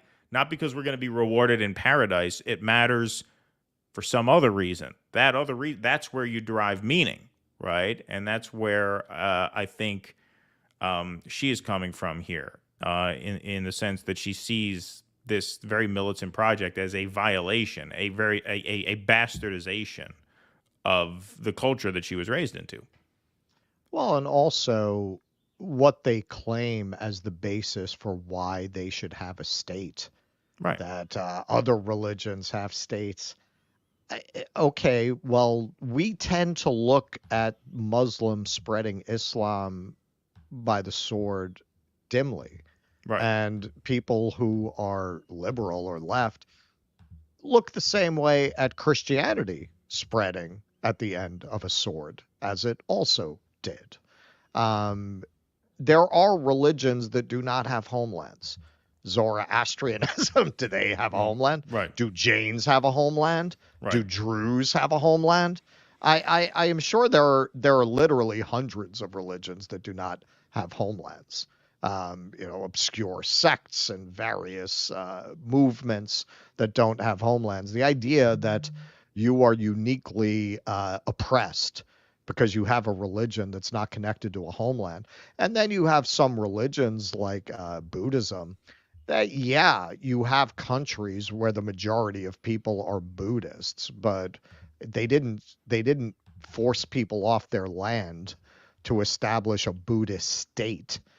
So to argue that you have some kind of a moral right to this because everyone else has it. That's just factually incorrect. Right. And in the end, what does that really do for your religion? And if you're saying it's a culture, well, now forget about all the religions that don't have a state. How many cultures are there around the world that don't have a state? How many little subcultures and sub-niches and minority groups don't have a state? Exactly. All right, folks, we got one more segment. Let's take care of some super chats and Rumble rants first. You need to use a soundboard drop Norman Finkelstein whenever Bill Maher opens his mouth. You're such a fantastic moron. Where is that? Oh, did we add so much? Towards the bottom. Yeah. I thought I moved that up on the thing. No, we must have added a bunch of stuff. I don't think you can do hotkeys with StreamYard. That would make things a lot easier. Yeah, that would make it a lot easier if we just had that. But thank you for that. We'll see if we can locate that for you. Megan Kelly says, Kenman says protesters are ugly, so she attracted to Bill Maher then. Low standards. Yeah. You're such a fantastic moron. Such a fantastic moron. Ricky Dickey, thanks for the $2. In a dictatorship, you're not allowed to protest. In a democracy, you're allowed to protest what the government says you can. Yes, indeed. You're right. Indeed. Why do we drive on a parkway and park on a John Fetterman? It's a piece of shit. There, the way to hide that in there. Thank you, Exley Confidential. Keaton, has anyone ever told you sound like Alan Alda? You make bad news relaxing. Yes, I have been told that before. By you guys. Nobody ever told me that until I started doing this. Then again, nobody really heard my voice much until I started doing this. Yeah, there you go. Right. But yes, thank you. I have heard that before. Back from the road, thanks to the $4.99. You just know Burr spent all morning getting psyched up to dunk on Maher. Free drinks and free shots. Yeah, smoked that cigar past the label, too. Really, really maxed out that cigar for what it was worth. Thank you, back from the road. Chris H. I'm born and bred in Sydney, and in my workplace, if I work a Saturday, I get 1.5 penalty rate. So I get an hourly rate. Wow, 41 an hour on Saturday, plus half of my hourly rate on top, and Sunday is double time, so my hourly rate doubled. Wow. See, that's unheard of here. See, that's why that kid made that video. Yeah, no, my wife, she worked, I think she was in high school. She worked in a shoe store. She was making like the $21. Damn. Wow. Yeah, my first job was Pizza Hut before they raised the federal minimum wage. I think I made $5.65 an hour. Yeah. First job. That's unheard of in the rest of the Western world. Yep. $5.65 an hour. Hey, Keaton and Russell. Finally, I congratulate you both. Thanks, Anton Shields. On the rising growth of the channel. Great cover on multiple topics, especially college kid practicing real civil disobedience. Thank you, Anton Shields. Appreciate that very much. And please, when you have the time, give my regards and admiration to Kit Cabello, Nick Cruz, Max Blumenthal, Aaron Mate, Matt Taibbi, Kurt Metzger, and Jimmy Dore. Thank you, Anton. Appreciate that. That is very kind of you. Monkeys Pootum. You know, getting rid of these insert ethnicity here American tags will go a long way to uniting the country. Just call them all Americans. Thank you, Monkeys Pootum. You're singing my song. Never heard that Bob Marley was pro-Israel, but he did have the song Exodus. As a Rastafarian, he was pro-African unity, so it doesn't make sense he'd be pro-Israel. I'll need to check into that. Yeah, I have to look into it. I've heard that he was, though. I've heard that he was. Some very smart people are saying that he was. Susanna, will Israel ever be able to regain any kind of reputation, or will it always be considered a pariah state post 10/7? I think the latter. I believe the latter. Yeah. I don't think there's any coming back from this. I don't think you've even seen the worst of it yet, unfortunately. Yeah, I agree with that. Maybe Bob Marley, like many blacks in his day, was pro-biblical. Well, he was Jamaican. He wasn't, African-American. Was pro-biblical as Israel related to their enslavement rather than pro-modern apartheid Israel. I believe they expressed a fondness for Israel. I'll have to look that up. All right? I'll have to look that up. But I am almost positive about that. I have that on good authority, meaning I remember it pretty clearly reading it somewhere. I will check it, though. All All right, one more for the road. Oh, see, here we go. Apparently, Ziggy Marley is the real Zionist, says Anna Jackson. I think he got that from his father, though. Yes, he has spoken out in favor of Israel. Obviously, Bob Marley's been gone for a while, long time, yeah. But I believe Ziggy, when he said that, it said that my family's had strong ties to Israel. I'm pretty sure of that. But thank you for confirming at least that detail. Okay, last segment of the day, folks. Lots of rough news this week, as usual, right? I mean, good news comes at a premium this week, but we have, and I'm going to post the headline first, and then we'll show Russell's addition here. I saw you just added that. Orcas sink another boat near Iberia, worrying sailors before summer. So is this your endorsement? Russell added this here. Oh, Tara Reid. From friend of show, Tara Reid. Oh, that's cool. I didn't realize that she tweeted that out. There you go. A new hope for 2024. Fuck them yachts. Orca 2024. That's right, folks. The Orcas are back. They're back. Summer is on the way, meaning that the Orcas are out to play near the Strait of Gibraltar, which is bad news for sailors. 2 people were rescued on Sunday after an attack by a group of orcas caused enough damage to sink their boat, according to the Spanish Maritime Rescue Service. It was the 5th such sinking in waters off the Iberian Peninsula and North Africa in recent years. The Albarin Cognac, a sailing yacht about 50 feet long, was approached by the animals on Sunday morning, some 14 miles off Cape Spartel in Morocco, the rescue service said. Crew members on board reported that the animals had slammed the hull, damaged the rudder, and caused a leak. A nearby oil tanker quickly maneuvered toward the boat and evacuated the 2 sailors, who were taken to Gibraltar, the rescue service said. The boat was left adrift, and the Moroccan authorities reported that it eventually sank. Wow. It's the first boat to sink in those waters this year after an orca-related mishap. A group of orcas that traversed the Strait of Gibraltar and nearby waters has plagued sailors and intrigued marine biologists who are studying the population. Since 2020, orcas have disrupted dozens of sailing journeys in these high-traffic waters, in some cases slamming vessels hard enough to cause critical damage. Last November, orcas slammed a yacht's rudder for 45 minutes. I think we covered that one, causing its crew to abandon the vessel, which sank near the Tangier Medport. The group is more likely to appear in the busy lanes around the Gulf of Cadiz and the Strait of Gibraltar between April and August, the Spanish government said in a news release, and sailors have spotted some of the orcas there in recent weeks. Researchers do not know why the pod is targeting boats, but they have theorized that behavior is a form of play for the curious apex predators. The interactions have become so frequent that they are now a multinational issue involving scientists and officials from Spain, Portugal, and Morocco. Online, anxious sailors have gathered to share advice on navigating Orca Alley, and biologists are tracking the orca's movements and testing methods that could deter them. In the event of an orca encounter, the government advised in its release, boats should not stop, but instead head towards shallower waters near the coast. Yeah, that makes sense. But the number of incidents may be declining.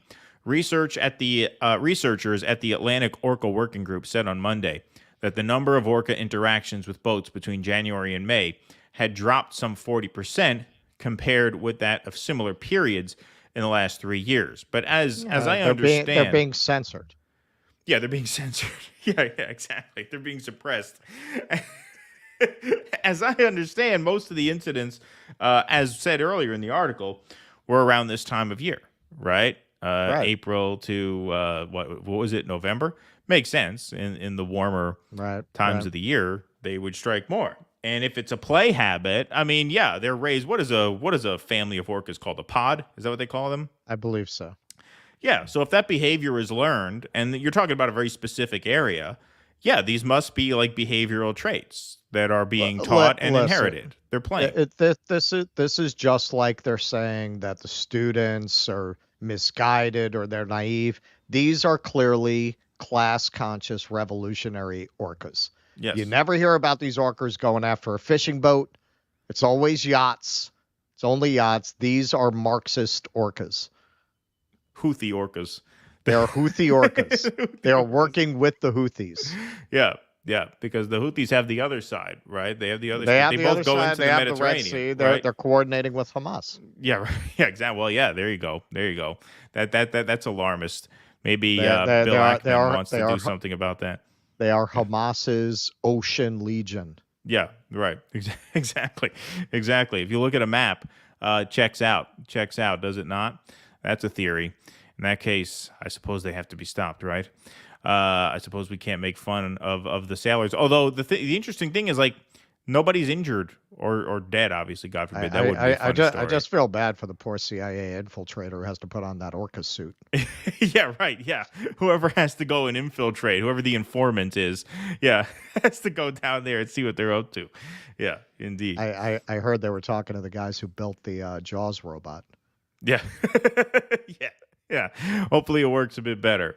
But there's a little bit of fun news to end the day there.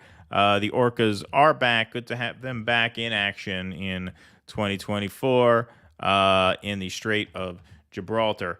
Let's take some Rumble rants and Super Chats before we close the lights on this week. Busy week this week, but thank you all for joining us this week. My first job was at a car wash, $1 an hour.